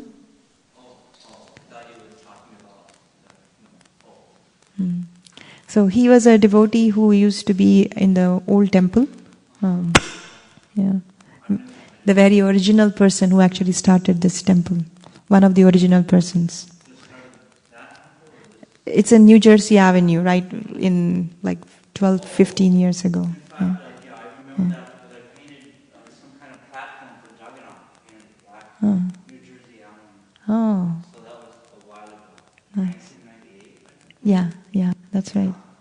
So that was my only service there. I said, I'm not going to see the deities for too much, but I'll paint them. They said, here's a paintbrush, here's some black paint, go at it. Wow, that's very nice, Prabhu. Thank you for sharing. So that was his house, and now he has cancer. Yes, he has a cancer. He is actually going to leave his body pretty soon. And then, so a point is that if you go to a doctor when you are at the advanced stage of a disease, then the doctor will say, I'm sorry, I can't do anything. And this envy is there in our heart for lifetimes and lifetimes. This is not the first lifetime that we have. This envy is there for so many lifetimes. And every life we think towards, even if you recognize towards the end of the life, there's not much we could do to help. But if you do recognize it at your early stages, and then it can be diagnosed, and then it can be cured. So recognize that it is there in your heart as the first step. Second thing is do not act. Do not act on it. One out of all the faults in Kali Yuga, there's one benediction, is that if you think something in your mind, something ill in your mind, but do not say it or do not act on it, you still don't get the reactions to that. So if you feel envy in your heart, within your mind, when you see something and then you say that, oh, I am envious of that person, you recognize, but don't act on it. Don't try to criticize them. Don't try to pull them down. Don't try to make him bad in front of other devotees. Don't do that. So that is at least one benediction for Kali Yuga, which we can take advantage of, is not to act on it. And then see how Krishna is manifesting through the devotee, Whenever you feel envious of someone, just as we talked before, just see how Krishna is manifesting through that devotee. That helps. And the next is Shravanam Kirtanam, which means that hearing and chanting. So King Parikshit, this is a verse from Srimad Bhagavatam, 9th canto, 11th chapter, 23rd verse. We just read. King Parikshit, anyone who orally receives the narrations concerning the characteristics of Lord Ramchandra's pastimes will ultimately be freed from the disease of envy and thus be liberated from the bondage of fruitive activities. Srimad Bhagavatam is actually full of stories or pastimes about Krishna and his devotees. So, Srimad Bhagavatam, Bhagavad Gita, Chaitanya Charitamrita, these are actually the sources of our inspiration. And it is said that Nashtaprayeshu bhadreshu nityam bhagavata sevaya bhagavati uttama shloke bhaktir bhavati naishtiki, which means by regularly reciting this Bhagavatam, everything unwanted in your heart is destroyed, and then pure loving devotional service is established. So there is, when you say hearing Srimad Bhagavatam, it is very important to know that who you hear this Bhagavatam from. There are so many professional reciters of Srimad Bhagavatam who actually can recite very eloquently, not just saying shlokas like me, but very nicely, they belt it out. But does hearing Srimad Bhagavatam from those people help? Because many of these Bhagavatam reciters, they mainly tell you to recite this Bhagavatam for some ulterior motive. That is the dharma or artha, that is money, kama, or for some sense gratification, or moksha, or liberation. So it is for one of those motives that they recite Bhagavatam. So they want you to gain something materially. But that is actually not the real purpose of Srimad Bhagavatam. Real purposes of Bhagavatam is actually for us to be free from envy and then worship the Supreme Personality of Godhead. So that's why the books that Srila Prabhupada wrote are very unique. Because Srila Prabhupada, he wrote all the books, he gave the translations, and along with the translation, he actually gave the purport. Purport is actually his realization. There is an example I heard that when you listen to Ramayana, right? You might have all heard Ramayana. I don't know if you have heard, but many of us have grown up with hearing Ramayana from our childhood. And when you hear Ramayana, what is the conclusion that you come out? When I was growing up, my parents told me, my grandmother told me that the conclusion of Ramayana is that you should be very faithful to your father. Like Lord Ram was very faithful to King Dasharath. Lord Ram was the heir to the entire kingdom. And then King Dasharath told him that you are banished from this kingdom. You go on exile for 14 years. And then Lord Ram, he didn't say anything. He didn't protest. He just accepted the order of his father. And then he very, very gracefully and quietly, without having any ill feelings towards his stepmother, who was a cause of all of these things. He didn't have any ill feeling. Actually, he was very respectful and he thanked his stepmother before he left to the exile. So everybody said that the purport of the whole Ramayana is that you should be faithful like Lord Ram towards your father or your parents. But unless we have the real purport, real purport is that Lord Ram was faithful to Dasharath because Dasharath Maharaj loved him so much, and he was actually captivated by the love of Dasharath Maharaj that he would do anything to please Maharaj Dasharath. Same like Mother Yashoda, Krishna is the Supreme Personality of Godhead. She tied Krishna with the rope. He's the Supreme Personality of Godhead. He allowed Mother Yashoda to tie him with the rope, on his belly. How is that possible? Because Mother Yashoda loved Krishna so much that she would do anything for Krishna, and Krishna reciprocated by allowing her to tie him. So similarly, Lord Ramchandra was so moved or was so captivated by the love of Dasharath that he would do anything that Dasharath Maharaj would ask. So that's how he said, leave and go to the forest. He immediately left without even thinking. But this purport you will not understand until you get the commentary of the Acharyas. So that's why Srila Prabhupada gave all the purports. He painstakingly wrote so much of literature for us to use it so that we can understand the real import of all these verses. Sure. I have one. I love this. It reminds me of the Bascom Avenue. Hari Rama. Also, I believe that just the same as with Mataji, the same as with Draupadi, that Sita said maybe 5 or 7 words to Lakshman and started that whole war. So something that, watch our words, especially the women. They could say just a few words, haha, to Dronacharya or to Lakshman saying something, and started a whole war that many people were killed. Hundreds and thousands of people were killed, all because of 5 words. She said something, oh, Lakshman, you're just jealous and envious and you've always wanted me, or something like that. That was it. And that started the whole wars. And same with Draupadi, haha, you're the blind son of a blind father. And Dronacharya, we got mad, and that was the whole war. So that's a good thing to note about another aspect of the Ramayana. Yes. And I appreciate that book.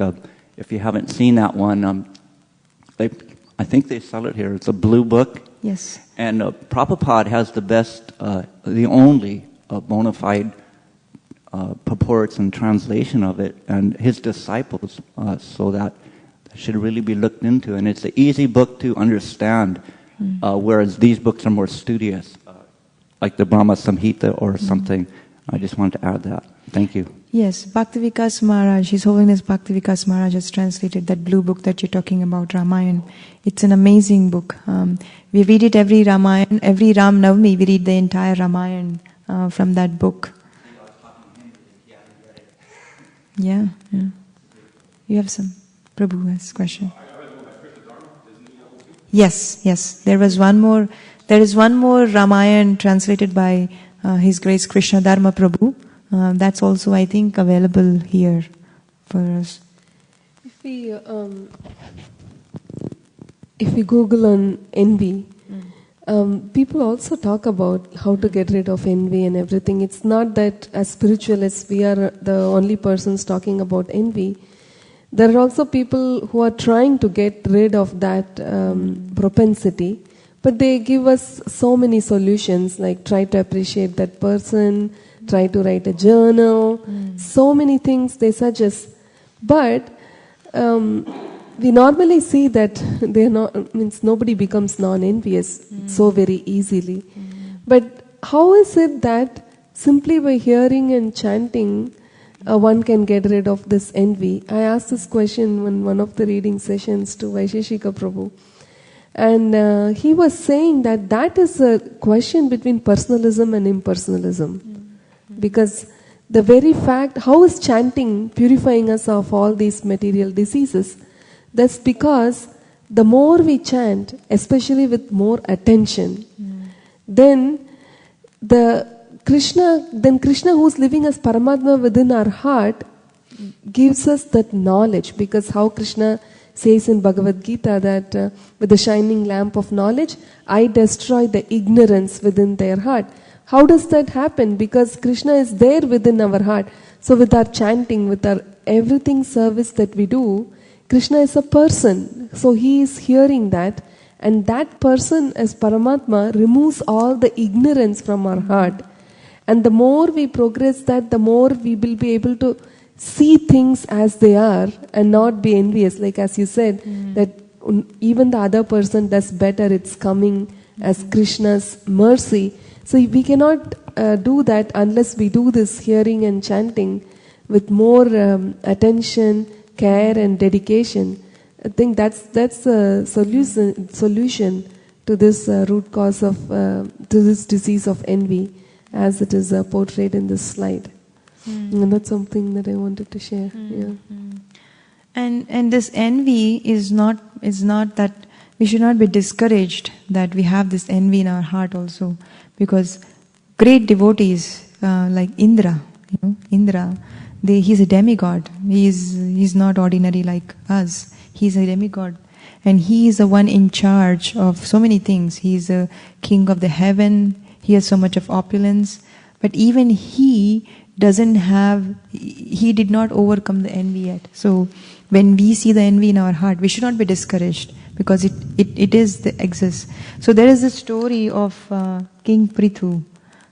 You want to say that, Mataji? Go ahead, Malini, please. So you heard about... Yes, Prabhu. So envy is universe-wide, basically? Yes, is in all the 14 worlds. So there's a story of Prithu Maharaj. King Prithu, actually, he was the greatest of the kings. And when he ruled the kingdom, there was no drought like we have today, because he was doing so many sacrifices actually to please Krishna, the Supreme Personality of Godhead. And he was a king, and he not only took care of his citizens who are human beings, but he also took care of animals, birds, everybody, every living entity in his kingdom, he took care of them.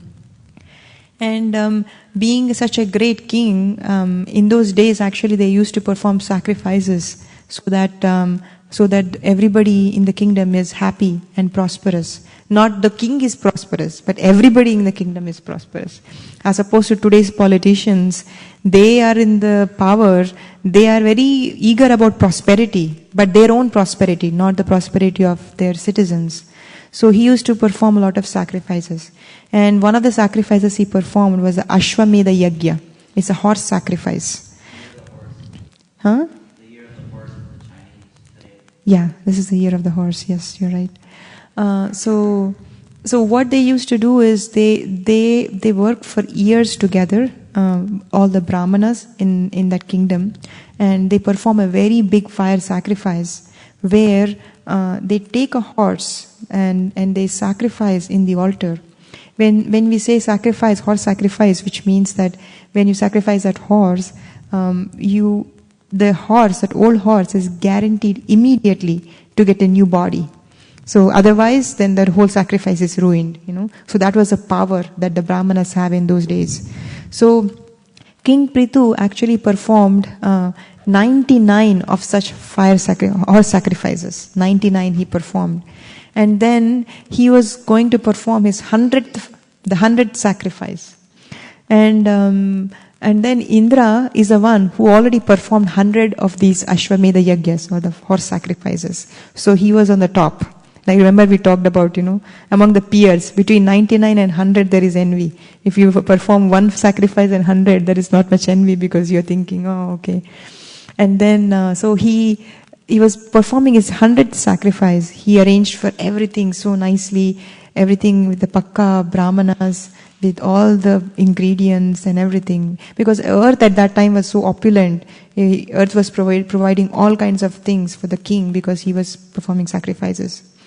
And then when he was performing, Indra became so envious, He said if he performs this 100th sacrifice, he will become equal to me, which is very dangerous, which means if somebody becomes equal to me, which means there's a possibility that they will also excel, he might also perform 101, 102, which means that I will be down. So that was bothering him so much. So he devised a plan. So he came actually to destroy that fire sacrifice, so that horse sacrifice. So when the sacrifice was being performed, he came in as a disguise of a sadhu, sadhu, or with nice dress like a sadhu, robes and everything. And in those days, sadhus were respected very much because there were no bogus sadhus in those days like we have today. So the sadhus were respected very much. So he came as a sadhu, and immediately everybody respected the sadhu. And then he actually stole the horse and he ran away. Indra, he was like that. He stole the horse and he ran away. And then Atri Muni, who was the teacher of Prithu Maharaj, he said, sadhu never steals a horse. So this is a bogus sadhu. So they find out it's Indra. So Prithu Maharaj's son goes to get the horse back from Indra. And they get the horse back, and then they again start the entire activity of horse sacrifice, again the elaborate procedures and everything.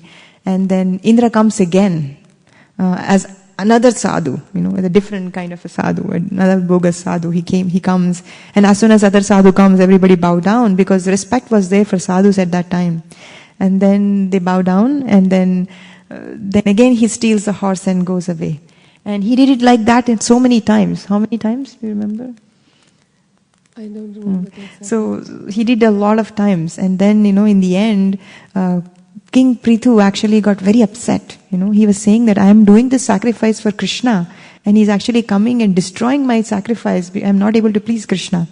And then he said, this time I will go. Instead of sending my son, I will go and I will fight with Indra and bring the horse back. I will destroy Indra. Then all the Brahmanas said in that assembly that, no, you are performing the sacrifice, so we don't want you to taint with the sin of killing Indra or disrespecting Indra. Why don't you stay? We will actually perform that, we will try to take care of Indra, somehow or other we will destroy. So they started another yagya, and that yagya was only, because Indra, he had mystic powers, he was hiding, so they couldn't see him, so they couldn't get him to the arena so that he could fight and kill. So they arranged for another sacrifice where, by the power of those mantras, no matter where Indra was, he would come and he would be destroyed in that sacrifice of that fire. So the Brahmanas in his kingdom, they started this sacrifice. And when he came, when the Brahmanas were doing like this, Brahma came. Brahma is the father for all the living entities. So he came and he said, this Indra, he is a devotee, but he has some traces of anartha in his heart, because he's not a pure devotee yet. He's a karma mrishya bhakta, which means devotional service with some motive for their own benefit. So, and then also Krishna won't be happy that you have performed this 100th sacrifice and in the process you have killed Indra, and then it won't be very pleasing to Krishna. So he said that, Brahma said, don't kill Indra, and don't perform this 100th sacrifice. You're good with 99. 99 is still good, because ultimately if you do this act of pleasing Krishna and not killing Indra, that would be more beneficial anyways. And then Maharaj Prithu, he was actually a pure devotee of the Lord. When Brahma gave that instruction, see, if Brahma did not come, this is a thing where you hear from the authorities. If Brahma didn't come, Prithu Maharaj wouldn't have thought about sparing Indra. So when advanced devotees say or speak something that is for our own benefit, we should take it nicely. And Brahma said, don't do it. And then Prithu Maharaj was a wonderful king. He actually accepted, and he was detached. Can you imagine performing 99 sacrifices and giving up your 100th sacrifice? And if you just do a small PowerPoint presentation and somehow your name is not on the bottom, and then you feel why is that my name is not there? I'm supposed to be there. I am the one who did it. But King Prithu, after performing 99 sacrifices and the 100th one, he almost performed it, but he actually gave up. As a sign of detachment, he just gave up that fire sacrifice, that horse sacrifice, so that Krishna will be pleased. So he immediately gave up. He said, "Okay, I'll stop at 99." And when Prithu Maharaj stopped at 99. Vishnu actually came from that sacrifice, and he said, "I'm so pleased with you that you have not done this 100th sacrifice, and the purpose is solved. The purpose to do this fire sacrifice was to please Krishna. Even though Prithu Maharaj did not perform the 100th sacrifice, he still pleased Krishna that he came out of the sacrifice. But on Indra, on the other hand, even though he did the 100 sacrifices, Prithu Maharaj was known all over the world for sacrificing the 100th sacrifice. So that was more important. That was more important. So this envy actually exists even in amongst very, very great people as well. Even the yogis, many yogis that who are performing Ashtanga yoga and all those things, the desire that they have is actually to be merged with Krishna, to become one with Krishna. So that is actually kind of envy, because you are thinking that I am Krishna, so now you are the proprietor. So that is another form of envy. So that is also not perfect. Only devotional service given by Lord Chaitanya, following in the disciplic succession, is a pure form of bhakti, which is not of envy. Which is, this is the only one which helps us to go back to Krishna and serve Him with that pure love. So envy is very dangerous, it's very gross. At the same time, we cannot have it to actually worship Krishna in a pure way. So we should hear from authorities, great authorities in disciplic succession. And hearing from advanced devotees helps a lot when you want to get rid of envy. I personally experience this, that is, whenever I feel envy in my heart, when I hear from advanced devotees, I feel some kind of a relief. So it's very important to hear from great souls. The fourth thing to overcome envy is actually to surrender to Krishna. Krishna says in Bhagavad Gita, Ananyas chintayanto mam ye jana paryupasate tesham nityabhiyuktanam yogakshema vahamyaham. Which means Krishna says that if you surrender unto me, I carry what you lack and I preserve what you have. So many times we try so many things. We try to hear, we try to chant, we try to recognize, we try to get rid of envy, but we feel short in our endeavors. And then what can we do at that time? No, there is no other way. You just go and fall at the feet of Krishna and say, I don't know how to get rid of this envy. Please help. And then Krishna, as Mataji says, he with the shining lamp of knowledge, Teshan evanukam partham aham agyana jamtamaha, which means that he actually, with a shining lamp of knowledge, he destroys the ignorance within our heart. So when you go to Krishna and submit yourself, he will carry what we lack, or the envious tendencies that we have. He will actually remove them because you have actually approached Krishna. And then he'll preserve what we have, whatever little bit good qualities that we have, it is preserved. It is said that in Srimad Bhagavatam that the devotees possess the qualities of the demigods because they are surrendered to Krishna. I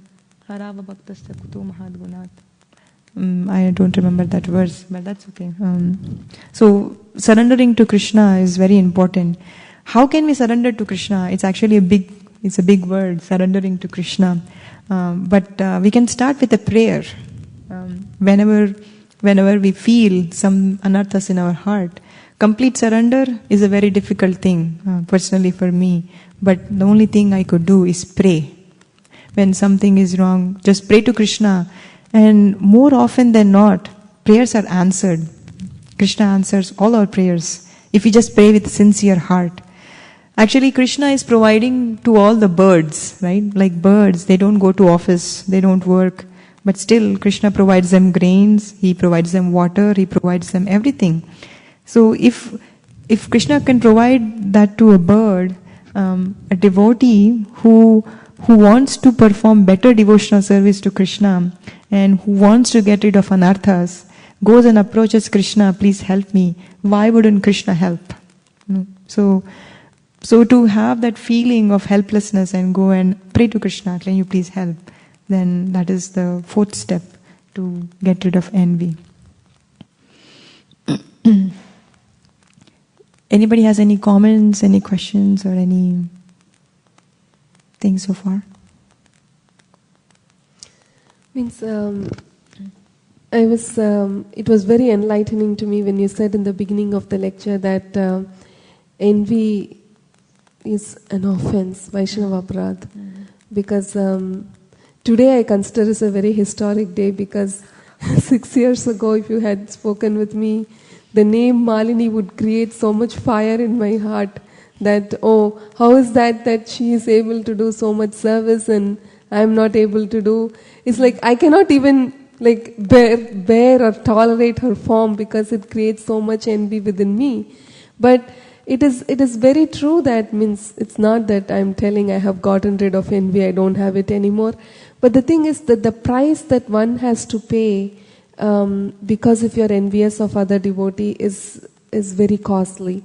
Especially you have to lose all the credibility that you build and the spiritual credits that you get by performing all the good things in Krishna consciousness.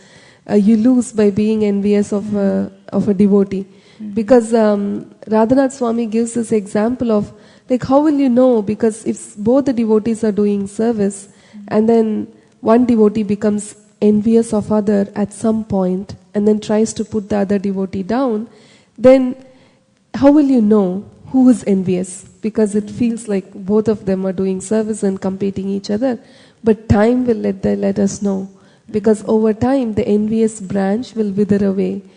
So I could practically understand how I lost my taste and not so much enthusiastic about Krishna consciousness, and then even small things in Krishna consciousness feel like so heavy and burdensome that you have to offer water to Krishna.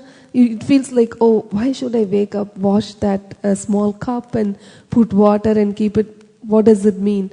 So the taste goes away, but then only by extreme mercy of a pure devotee and hearing from them, one gets this opportunity to learn back and come back and be in their association and come and do service. So in that sense, I'm really nowhere qualified to sit like this, because her enthusiasm and sincerity to please Guru and Krishna is very deep. So I think that this prayer and hearing the solution that is being presented here are really practical and it works. And now when people say Krishna consciousness works, I could get a glimpse of what it means, that Krishna consciousness is the only thing that works, no matter what problem we have. And the greatest problem of all that we have is this envy. And I could understand that simply by offering this small prayer and hearing from devotees, though we may not be recognizing and it's impossible to get out of envy at this time, but if we try to include these things in our day-to-day life, eventually we can get rid of envy and relish Krishna consciousness. That is totally possible. We can learn that even from our spiritual masters. Like all of them do great things, but they don't have envy. Like, because I always wonder how they did service, because if I do small service now, I want it to be appreciated. Like, does my Guru Maharaj know? Does Vaishika Prabhu know? And if they don't know, I don't feel like doing it, because okay, what is the benefit? What is the return on investment? But how did these devotees survive? They didn't get to even associate with Prabhupada. What motivated them to dedicate so much in Krishna consciousness? And that's the real wonder, because unless one gets to that point of non-envious and really dedicated to one's the cause, the true cause of surrender, it's impossible to be in service for a continued period of time. So that's something that I wanted to share. Actually, one thing that Mataji said was also that hearing and chanting, right? When you say chanting, you cannot chant the holy name of the Lord unless you are humble. Like humility is the most important thing to chant the holy names of Krishna. And whatever Gandharvika Mataji shared just now is her humility, you know, because she's extremely humble in her heart. She expressed whatever she thinks. Actually, she's very advanced because she has this taste of chanting the holy names because she's so humble, and she expresses herself as small devotee, but actually she's very humble, and that's the first qualification actually we need to chant the holy names of the Lord sincerely.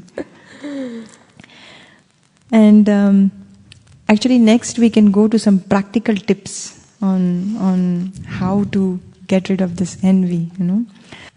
What I found, these are some things that I found, because I am not free from envy. I have deep envy in my heart, but this attempt to give a class or to discuss amongst everybody is to make myself aware about the pitfalls of envy, how it exists, how it manifests, and what is the cure. So it would help me also to make an attempt to go towards non-enviousness. So first thing I found is find a friend who you can reveal your mind to, because when you have something in your heart, it is not only for envy, for any anartha in your heart, it's good to have a friend. Actually, my good friend, one of my good friends is Gandharvika Mataji, who actually helps me if I have anything I can share with her. And she will listen to me with non-envy. I don't know what she was talking about being envious before, but now I know for sure that she actually listens to me with non-envy. And then one of my other best friends is my husband, Srivas Pandit Prabhu. Anything in my heart, I go and share that this is the anartha I am feeling in my heart.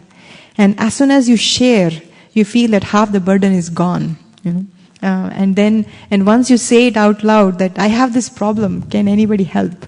If you have a disease and you know the disease, but you are very afraid to see a doctor, how can it be cured?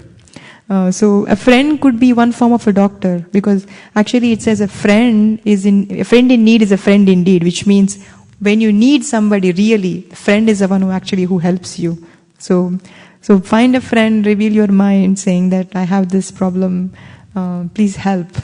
May not be qualified to take you through it or guide you through it, but at least saying it out loud actually helps. And then, make notes. I found this very helpful. Whenever I found that I was envious of another person, I used to make a note. As Mataji was saying, like even in Google, when you search envy, they say journaling. So this actually helps, that you make a note of it. That this is the time when actually I found that there was envy in my heart, and then just make a note, just a small note, either within your mind or on a paper, depends, however you want to do it. And then seek help from Guru and previous acharyas. On our own, it's very hard to progress in Krishna consciousness. So that's why you need a guru, a Siksha Guru, a Diksha Guru who instructs you on a regular basis, or a Diksha Guru who actually gives you initiation, and the previous acharyas, from their examples. So it's very important to find a guru who can actually help you through this process. Actually, you can also write a petition. If some problem is happening, a very huge problem, then people circulate, they write a petition and they have everybody sign it, like a petition. This is a problem. Can you all help? So you make a petition, then you get everybody signed. Similarly, you can write a petition to the previous acharyas saying that this is the problem I have, and this is the disadvantages I have with this one. I'm going through this. Can you please help? And you sign it and you submit it to Prabhupada or to previous acharyas, to Bhaktivinoda Thakur, whoever you want to. Write a petition. Actually, when we went to Mayapur last year, you remember that His Grace Vaisheshika Prabhu told us that at the Thakur Bhaktivinoda Samadhi, he said that any new things that you want to start, or any unwanted things that you want to give up, he said you can write a letter and put it there or in the Samadhi or something. And then he said Bhaktivinoda Thakur will take care. So you seek help from Guru and previous acharyas. You can write a petition and then seek for their help, for their blessings. Whatever we are today is actually because of the blessings of the previous acharyas. So if anything is wrong, we just ask for help from them. And then the other thing is to sincerely chant. When we chant, it is said that when we chant, we pray to Krishna and we ask him to engage us in his service. But when you want to be engaged in his service, and Krishna so mercifully when you chant, He gives you some service to do. Like, okay, here is something that you can do for me. He gives you some service. And when you get that service, you're not doing with the right consciousness, you're doing with envy. So what is the purpose of that chanting, which is for which we are not doing the service in the right mood?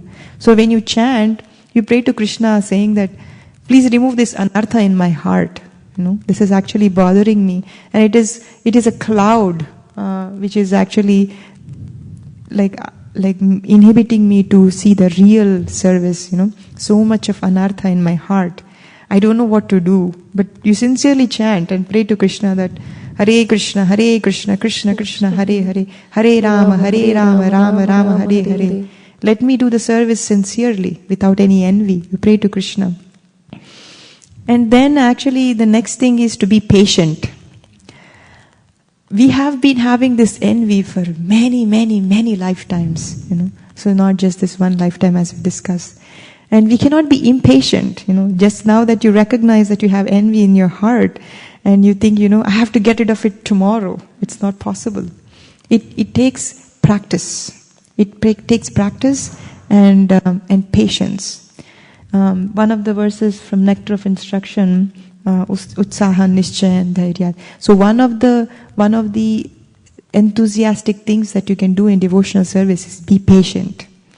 We have to have patience and have faith in the process, that by slowly chanting and slowly hearing, gradually our heart will be transformed. Because the messages are so pure that it will have an effect on us. But since it's a deep-rooted envy, it's not going to happen in a day or two. So it will take some time. So we have to be very, very patient and continue with the process of Krishna consciousness. And we have to follow great devotees. And I want to show you one purport, which Srila Prabhupada, one of the verses, Srimad Bhagavatam, 4th canto,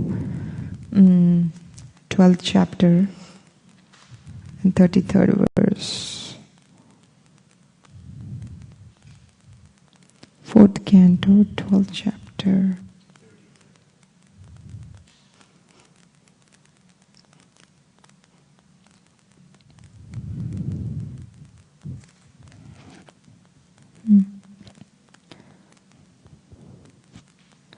It is said that the great associates of Vaikuntha Loka, Nanda and Sunanda, could understand the mind of Dhruva Maharaj, and thus they showed him that his mother Suniti was going toward in another, I can't see the other side,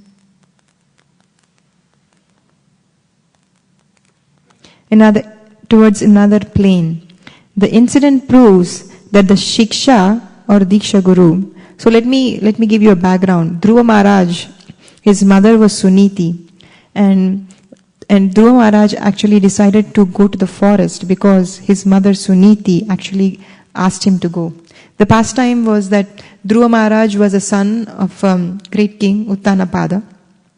He had two sons, and then Uttama and Dhruva Maharaj. Uttama was the son of his favorite queen, so he was given all the attention, and Dhruva Maharaj was not given any attention. And so he wanted to sit on the throne of his father, and the stepmother came and said that you are not qualified to sit there because you are not born from my womb, so you better get down. And then Dhruva Maharaj was so attached to sit with his father, he was very upset. He went running to his mother Suniti. And when Suniti saw Dhruva Maharaj, she was helpless because she was not the favorite queen, so she didn't have any say to Dhruva Maharaj's father. So she said that only the Supreme Personality of Godhead, Krishna, can help. Supreme Personality of Godhead can help you. So Dhruva Maharaj asked, where can I find the Supreme Personality of Godhead? And then Suniti said, I heard that the great rishis go to the forest, so you'll find the Supreme Personality of Godhead there. So Dhruva Maharaj, taking the instruction, so she was the first Shiksha Guru because she was instructed him to go to the forest. So he went to the forest, he performed tapasya, he met Narada Muni who instructed him to meditate on Krishna. And finally he achieved liberation when then he was going back to Godhead.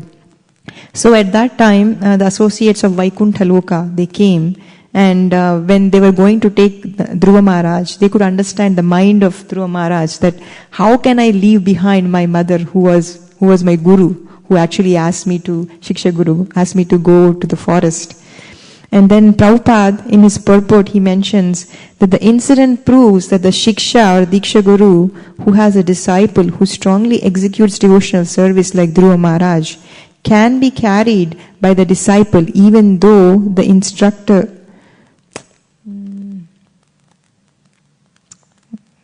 One second, I'll just take this out. Okay, Prabhu. Carried by the disciple even though the instructor is not as advanced.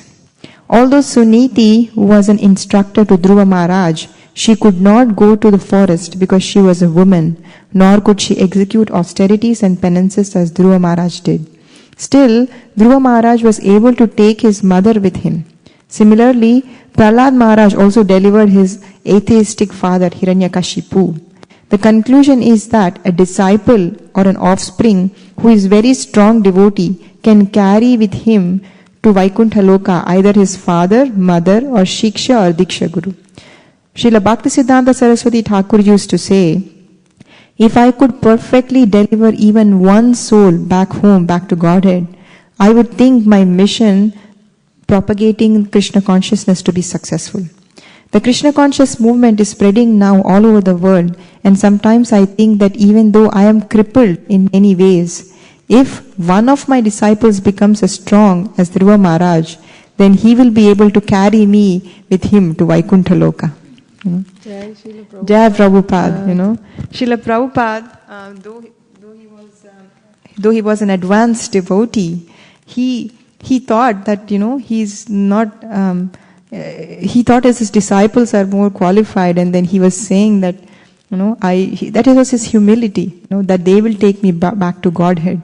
That was a mood of a great devotee. He didn't say that, I am the great guru. So he didn't say like that, because he actually was a pure devotee without any envy in his heart.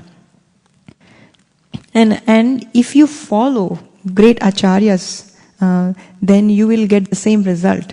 There's a verse, Bhejire munayo thagre bhagavantam adokshajam sattvam vishuddham kshemaya ke kalpante yenutaniha, which means that even if you just follow the great acharyas, you will get the same benefits as they are getting. So it helps actually to follow somebody. And we can try to practice glorifying devotees genuinely, like genuinely try to glorify devotees.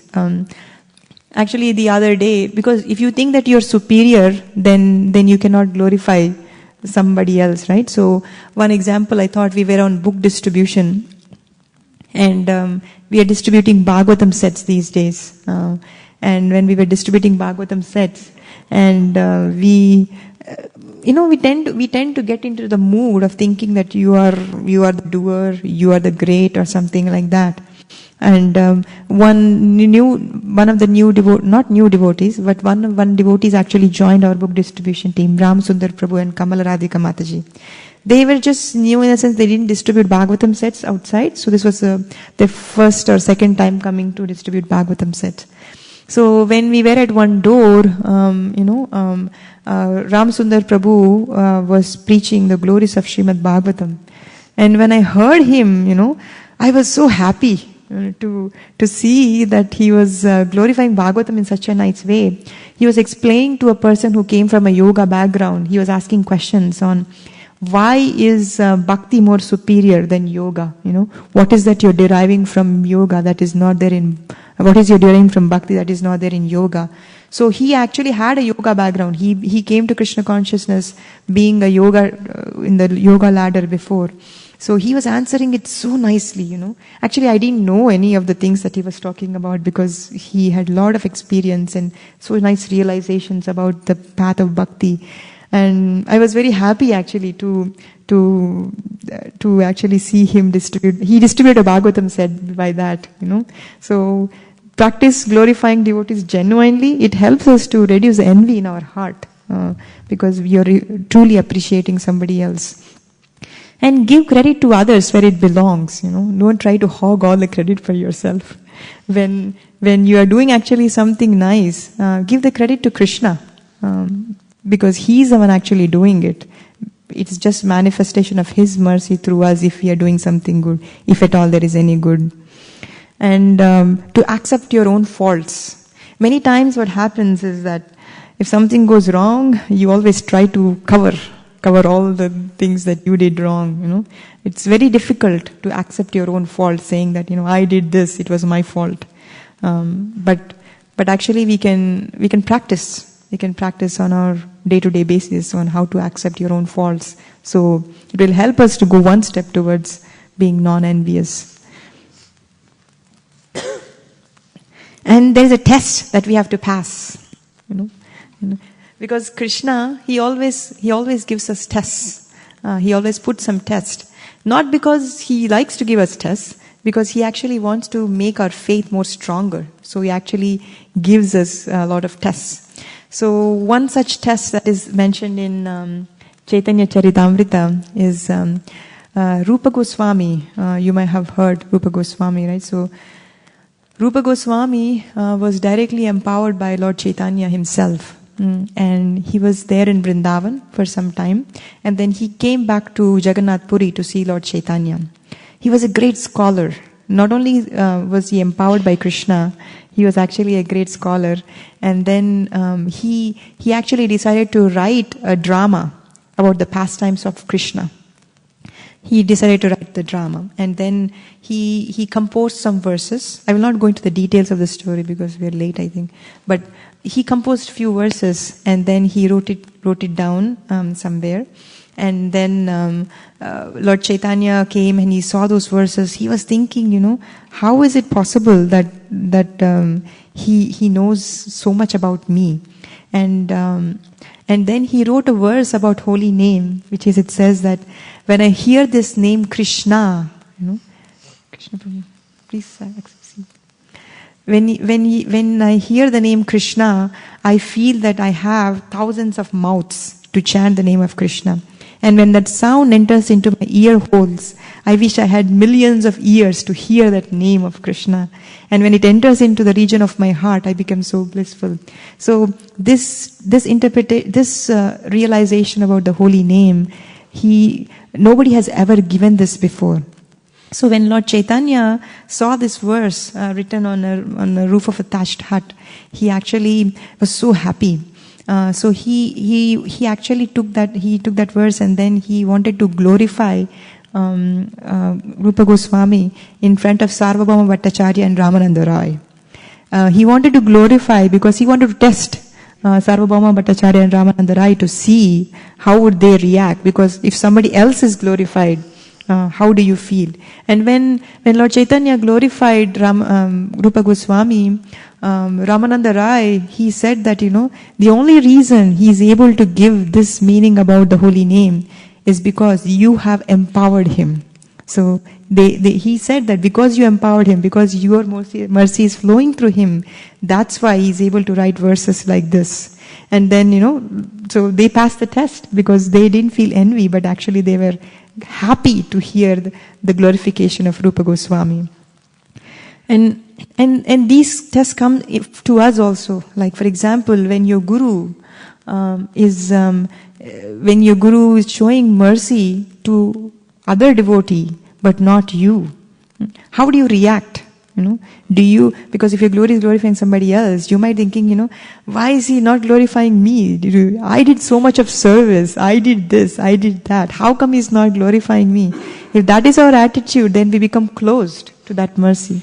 But if you see that when somebody else is glorified, you are happy that Krishna is actually manifested through them, then it is purification for us, and then the envy in the heart is gone, So these are some of the tests that comes when other devotees are glorified, when other devotees are recognized more than you. How do you respond back? That is a test of how we are actually overcoming the envy. So I think that was the last slide. Yes. Any questions, any comments, any criticism?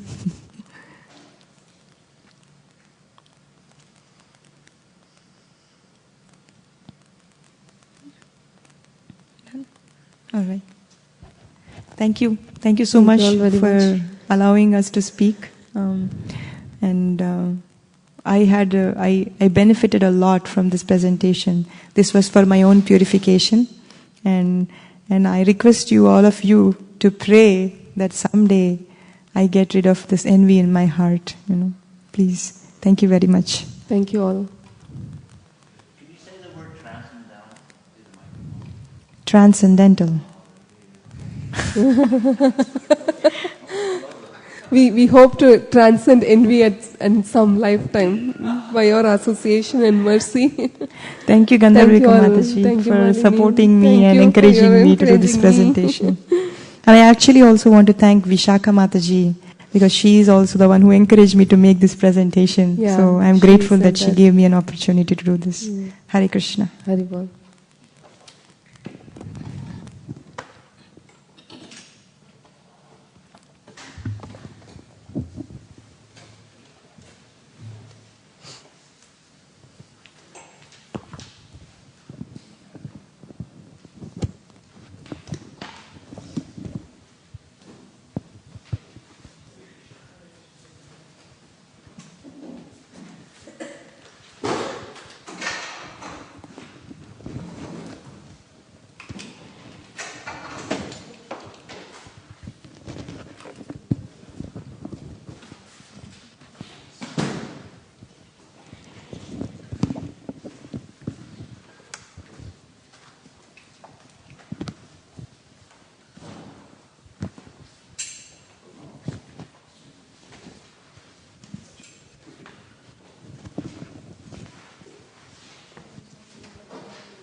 Hare Krishna.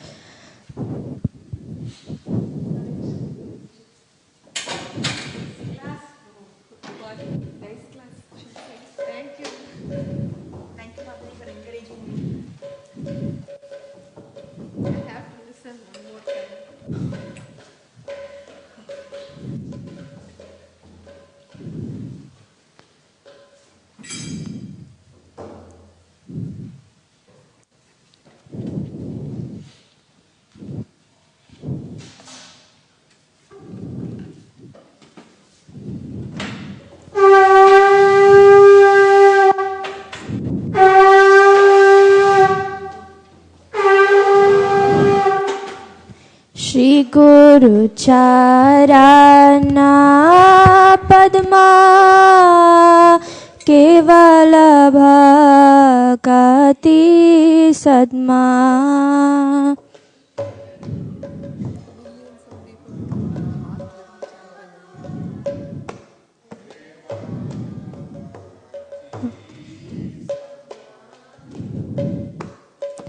Shri गुरु चरण पद्मा केवल भक्ति सद्मा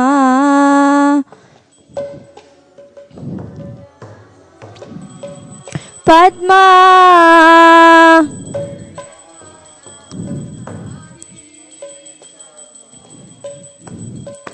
बंदो मोई सावधाना माते बंदो मोई सावधाना माते बंदो मोई सावधाना माते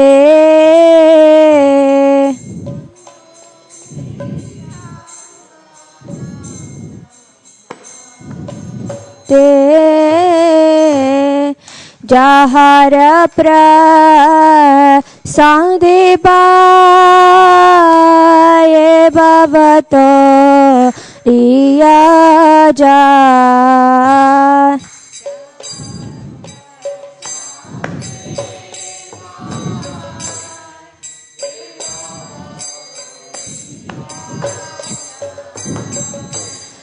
जहर प्रसादे पाये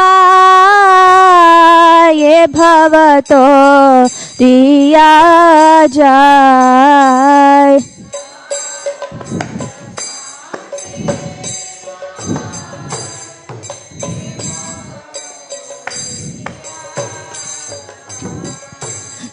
कृष्ण प्राप्ति होया होते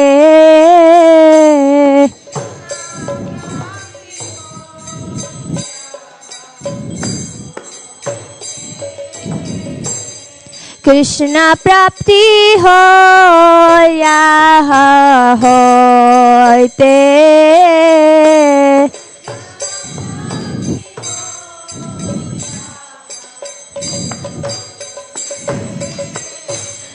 गुरु मुख पद्मा वाक्या चित्ते कोरिया क्या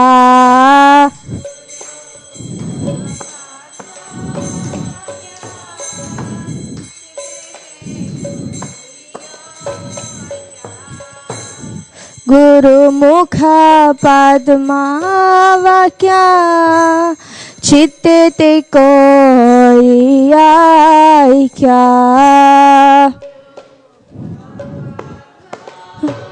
वाक्या चित्ते कोरिया क्या आरन कोरी हो मने आशा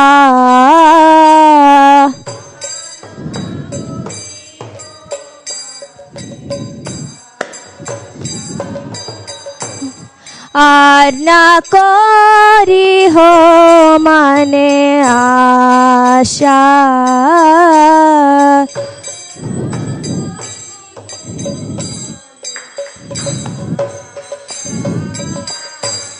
श्री गुरु चरण रति ऐसे उत्तम गति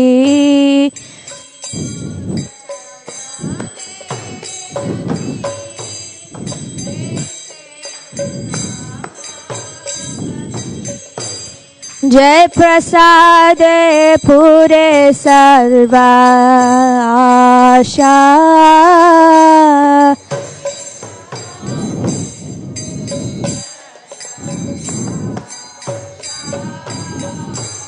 जय प्रसाद पूरे सर्व आशा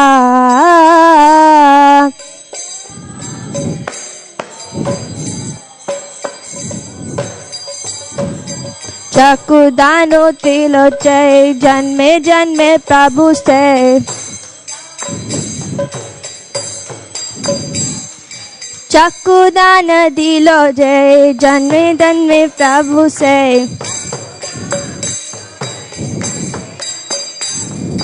दिव्य ज्ञान हृदय प्रकाशित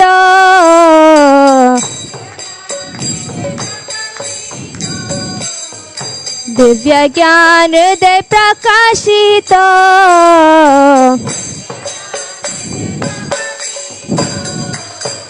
प्रेम भक्ति याह हते अविद्या विनाशयते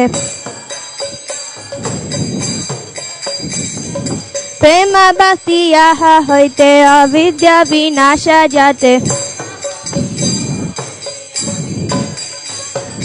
दिव्य ज्ञान हृदय प्रकाशित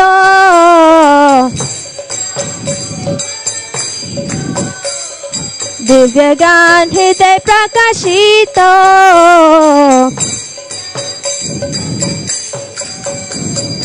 प्रेम भक्ति जाह हते अविद्या विनाशयते प्रेम भक्ति जाह हते अविद्या विनाशयते वेदे काय जहर चरित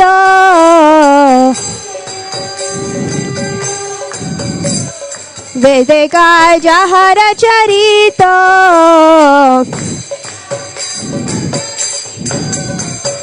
श्री गुरु करुणा सिंधु आदाम जनार बंधु श्री गुरु करुणा सिंधु आदाम जनार बंधु लोकनाथ केरा जीवाना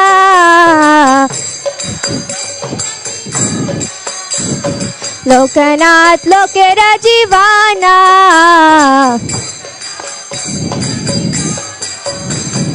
आहा प्रभु कर दया देह मोरे पाद छाया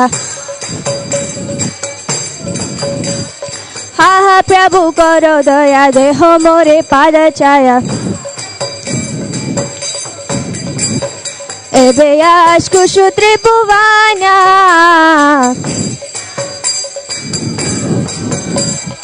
एबे आशकुशु त्रिभुवाना शिला प्रभुपाद पतित पावना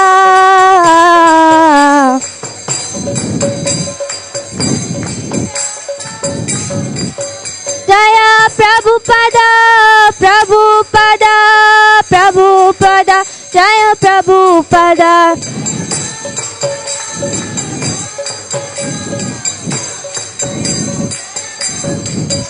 जय जय प्रभुपाद प्रभुपाद प्रभुपाद जय जय प्रभुपाद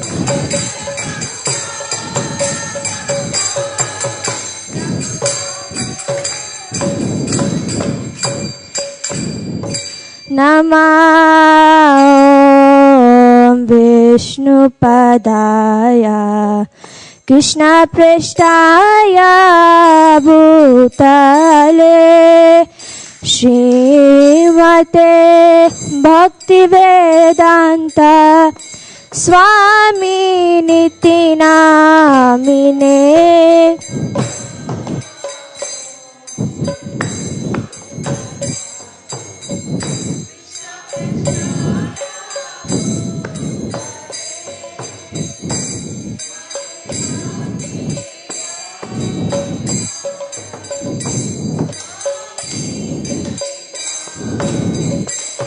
नमः विष्णुपदाय कृष्णपृष्ठाय भूतले श्रीमते भक्तिवेदान्त स्वामी निति नामिने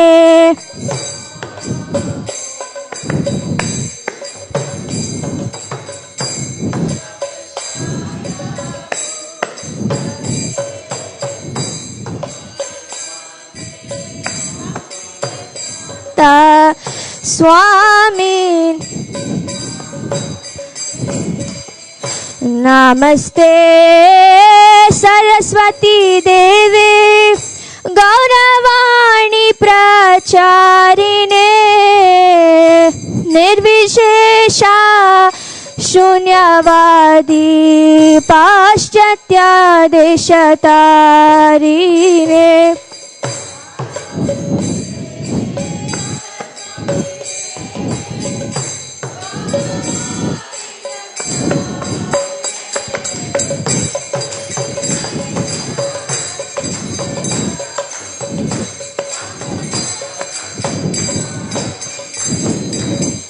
नमस्ते सरस्वती देवे गौरवाणी प्रचारिणे निर्विशेषा शून्यवादी पाश्चात्य देशतारिणे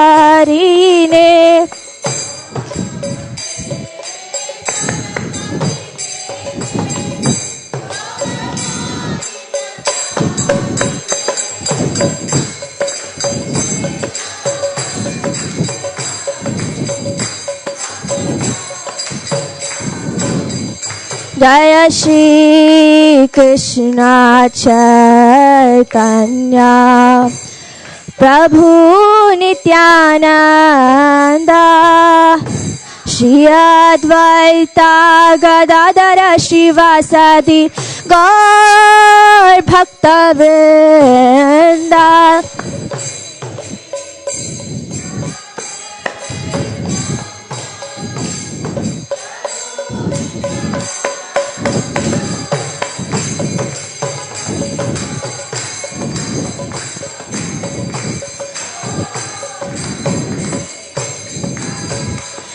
श्री कृष्ण चैतन्य प्रभु नित्यानंद श्री अद्वैता गदाधर श्रीवासादि गौर भक्तवृंद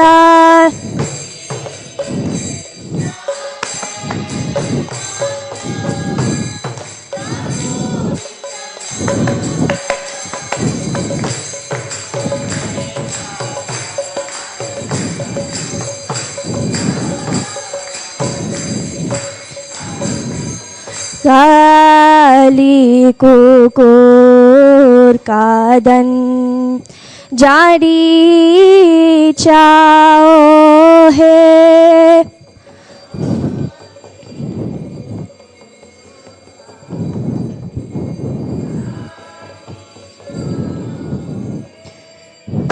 कलियुग पावन कलि नाशन श्री सच्चिनंदन गाओ है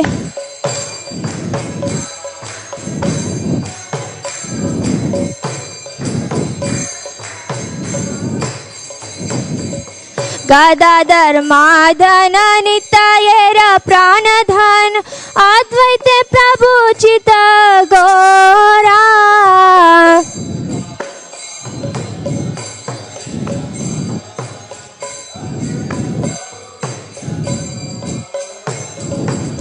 निमायनी विश्वंभर श्रीनिवासीश्वर भक्त समूह चित चोरा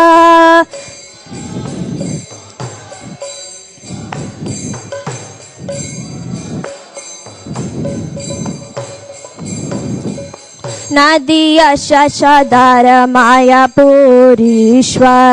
नाम प्रवर्तन सूरा पुरीश्वर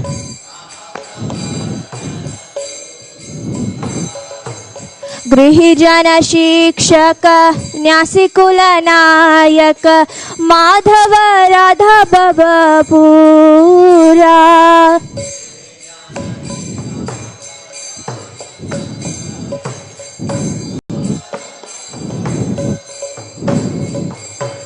सर्वभौम शोधन गजपति तारन रामानंद पोषण वीरा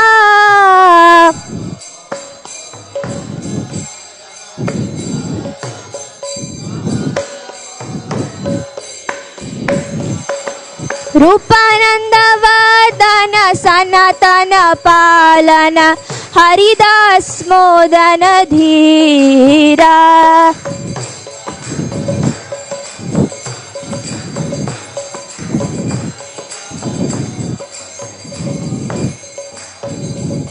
व्रजरस भावन दुष्टमत शातन कपटि विघातन कामा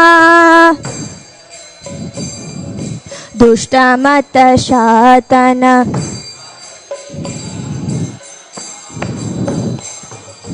शुद्ध भक्त पालन सूक्ष्म ज्ञान ताडन चल भक्ति दूषण रामा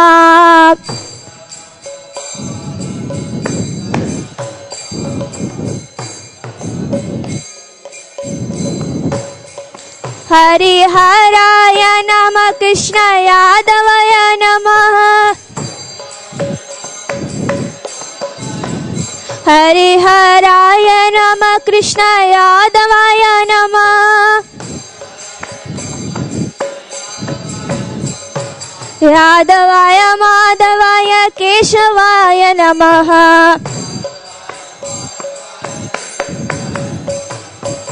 गोपाल गोविंद राम श्री मधुसूदन गिरिधारी गोपीनाथ मदन मोहन श्री चैतन्य नित्यानंद श्री अद्वैत सीता हरि गुरु वैष्णव भागवत गीता श्री रूप श्री सनातन भट्ट रघुना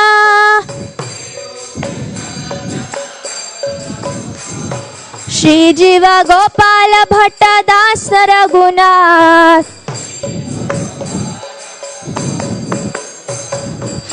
चाय गोशायर कोरी चारण वंदन जहाँ हते विज्ञान शाभिष्ट पुराण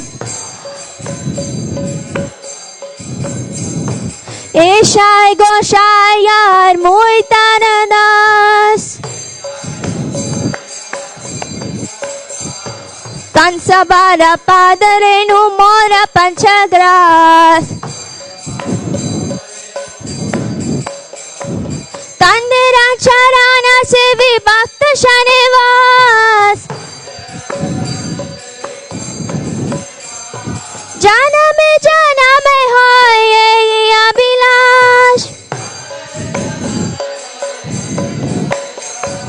एशाय गोशाय जाबे ब्राजे कैलावास श्री श्री राधा कृष्ण नित्य लीला कोरीला प्रकाश बोलो आनंदे बोलो हरि ब्रज वृंदावन बोलो आनंदे बोलो हरि ब्रज वृंदावन श्री गुरु वैष्णव पदे मजई अमान श्री गुरु वैष्णव पाद पद्म कोरियाश हरि नाम संकीर्तन को है नरोत्तम दास हरे Krishna Krishna Krishna Hare Hare Hare Ram Ram Ram Hare Hare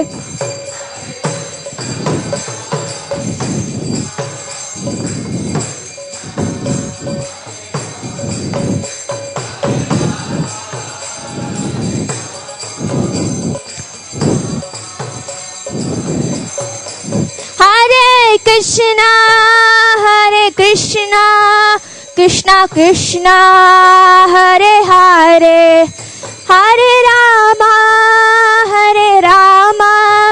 Ram Ram Hare Hare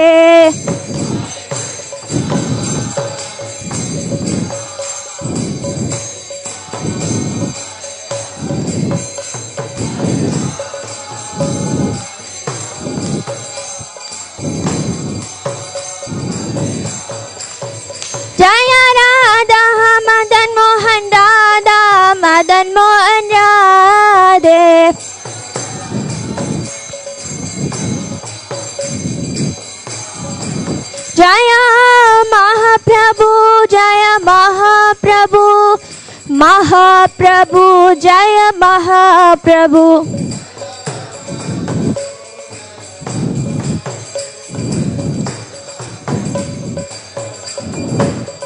Jaya Lakshmi Narasingha, Jaya Nara Hari, Jaya Lakshmi Narasingha, Jaya Nara Hari.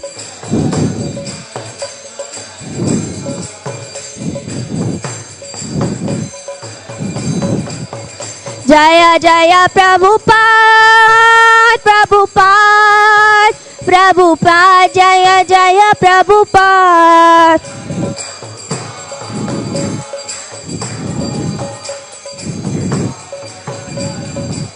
Jaya Jaya Prabhupada, Prabhupada, Prabhupada, Jaya Jaya Prabhupada.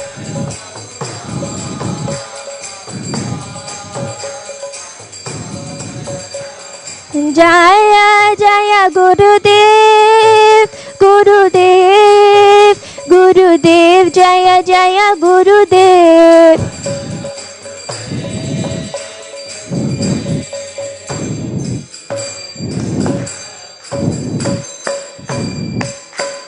Nitai Gaura Premanande. Jayam Vishnupad Paramahamsa Parivrajikacharya Ashtottara Satashi Srimad His Divine Grace Bhaktivedanta Swami Srila Prabhupada Ki. Jayam Vishnupad Paramahamsa Parivrajikacharya Ashtottara Satashi Srimad His Divine Grace Bhaktisiddhanta Saraswati Goswami Maharaj Ki. Ananta Koti Vaishnavanda Ki. नामाचार्य Shri Haridas Thakur की. प्रेम से कहो श्री कृष्ण चैतन्य प्रभु नित्यानंद श्री अद्वैत गदाधार श्रीवासादि गौर भक्तवृंद की. श्री वृंदावन धाम की. श्री मायापुर नवद्वीप धाम की. पुरुषोत्तम क्षेत्र जगन्नाथपुरी धाम की. गंगा माई की, यमुना माई की, भक्ति देवी की, तुलसी महारानी की, ग्रंथराज श्रीमद् भागवतम की, ट्रांसेंडेंटल बुक डिस्ट्रीब्यूशन की, समवेत गौर भक्तवृंद की, निताय गौर प्रेमानंदे, हरि हरि बोल. All glories to the assembled devotees. All glories to the assembled devotees. All glories to Shri Shri Guru and Gauranga.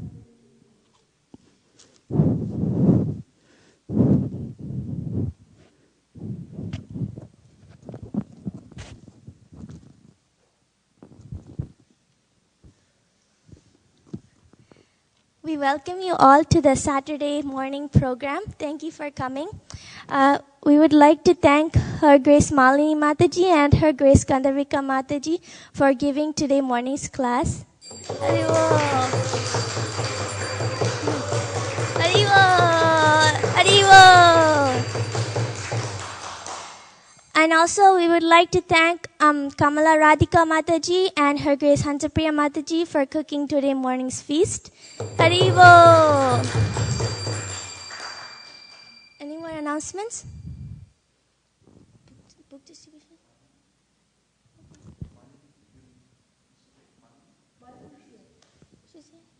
Book distribution.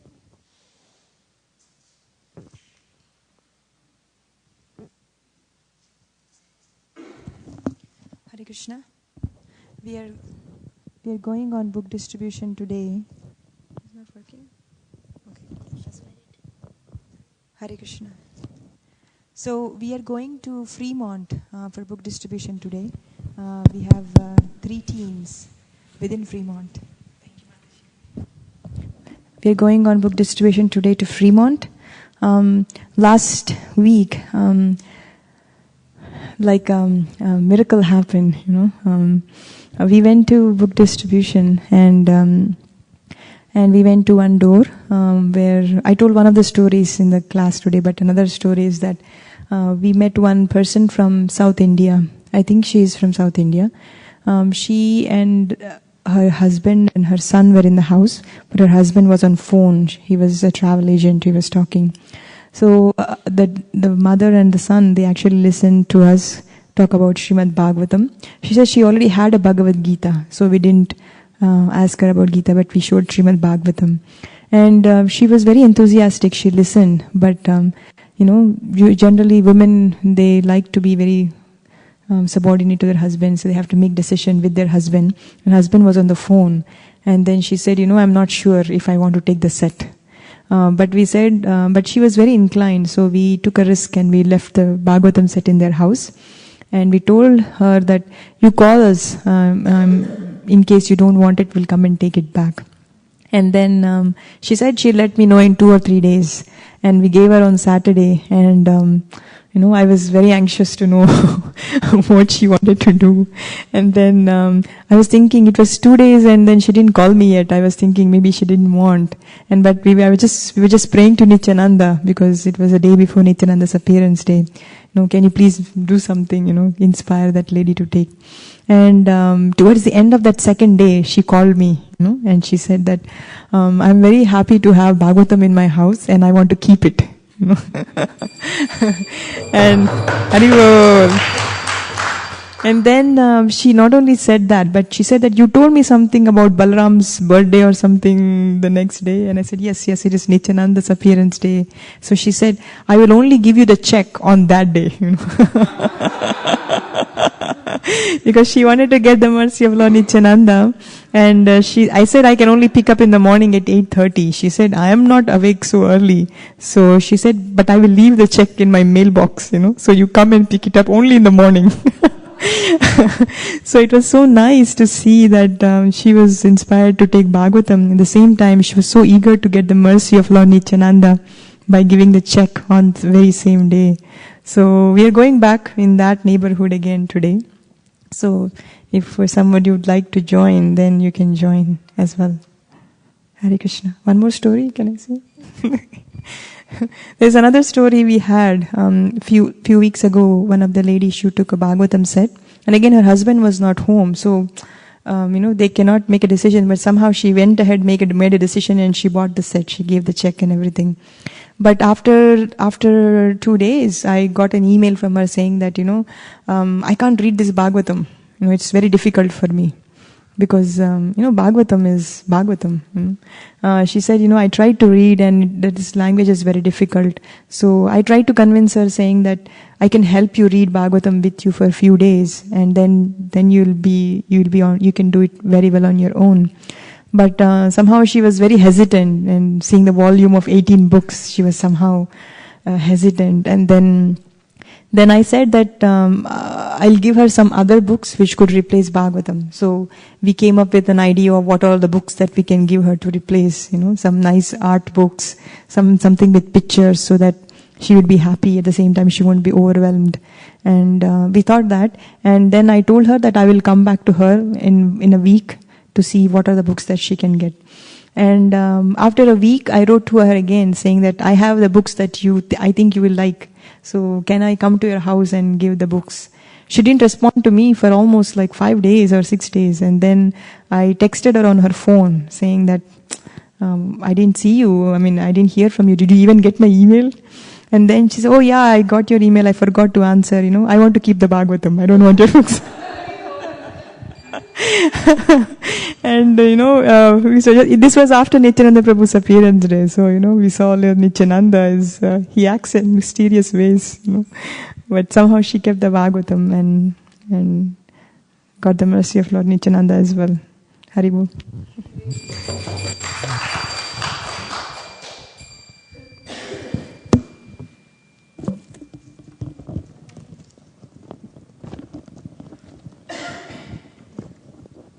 Sharira Vidyada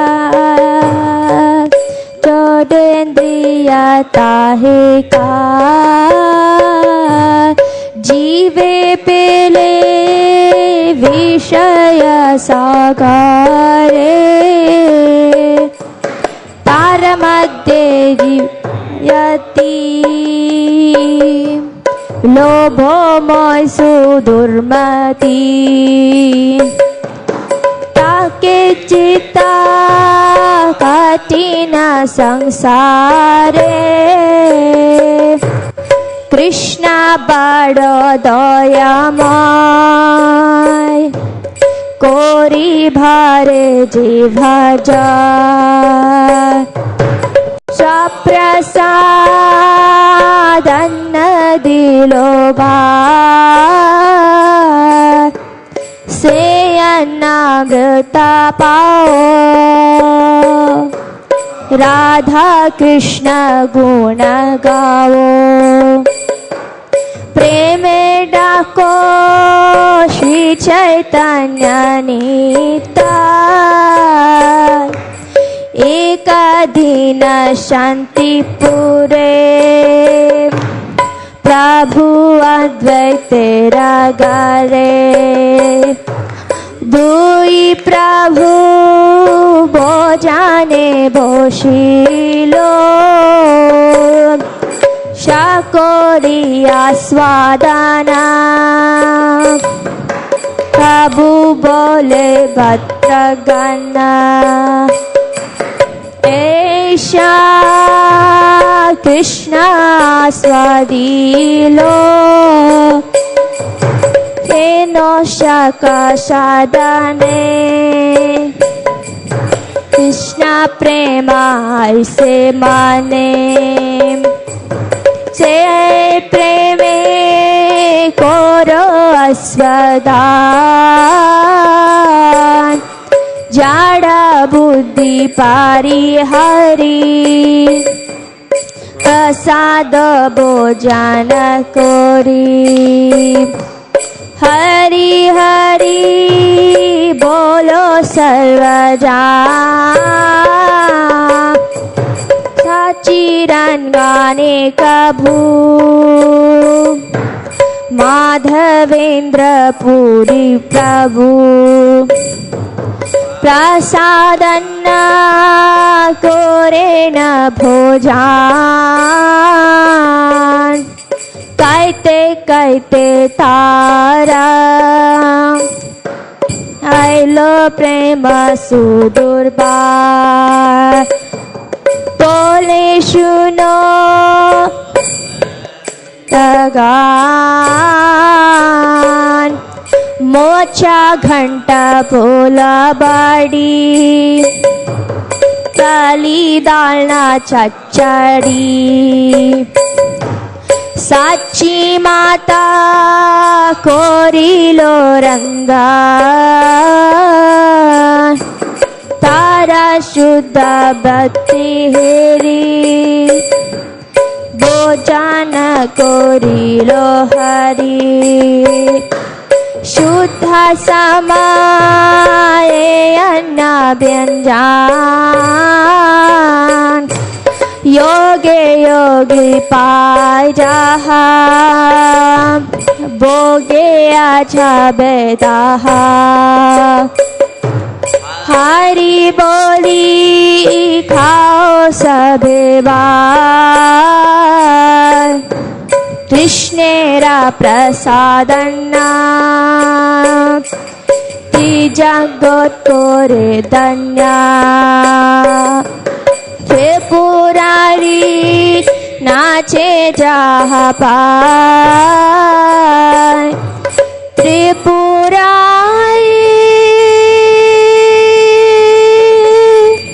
नाचे जहाँ पाए महाप्रसादे गोविंदे नमो ब्राह्मणे वैष्णवे सर्प पुण्यवतां राजन् विश्वासो जायते प्रसादे सर्वा दुःखानां हानिरसोपजायते प्रसन्नचेतसो ह्याशु बुद्धिपर्यवतिष्ठते भगवत श्री महाप्रसादम की निताय गौर प्रेमानंदे निताय गौर हरि बोल हरि बोल हरि बोल निताय गौर हरि बोल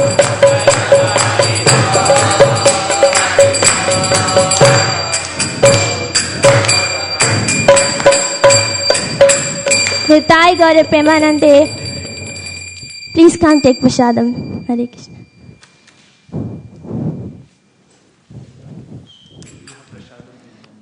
We'll have prasadam in one of the Krishna Balaram rooms.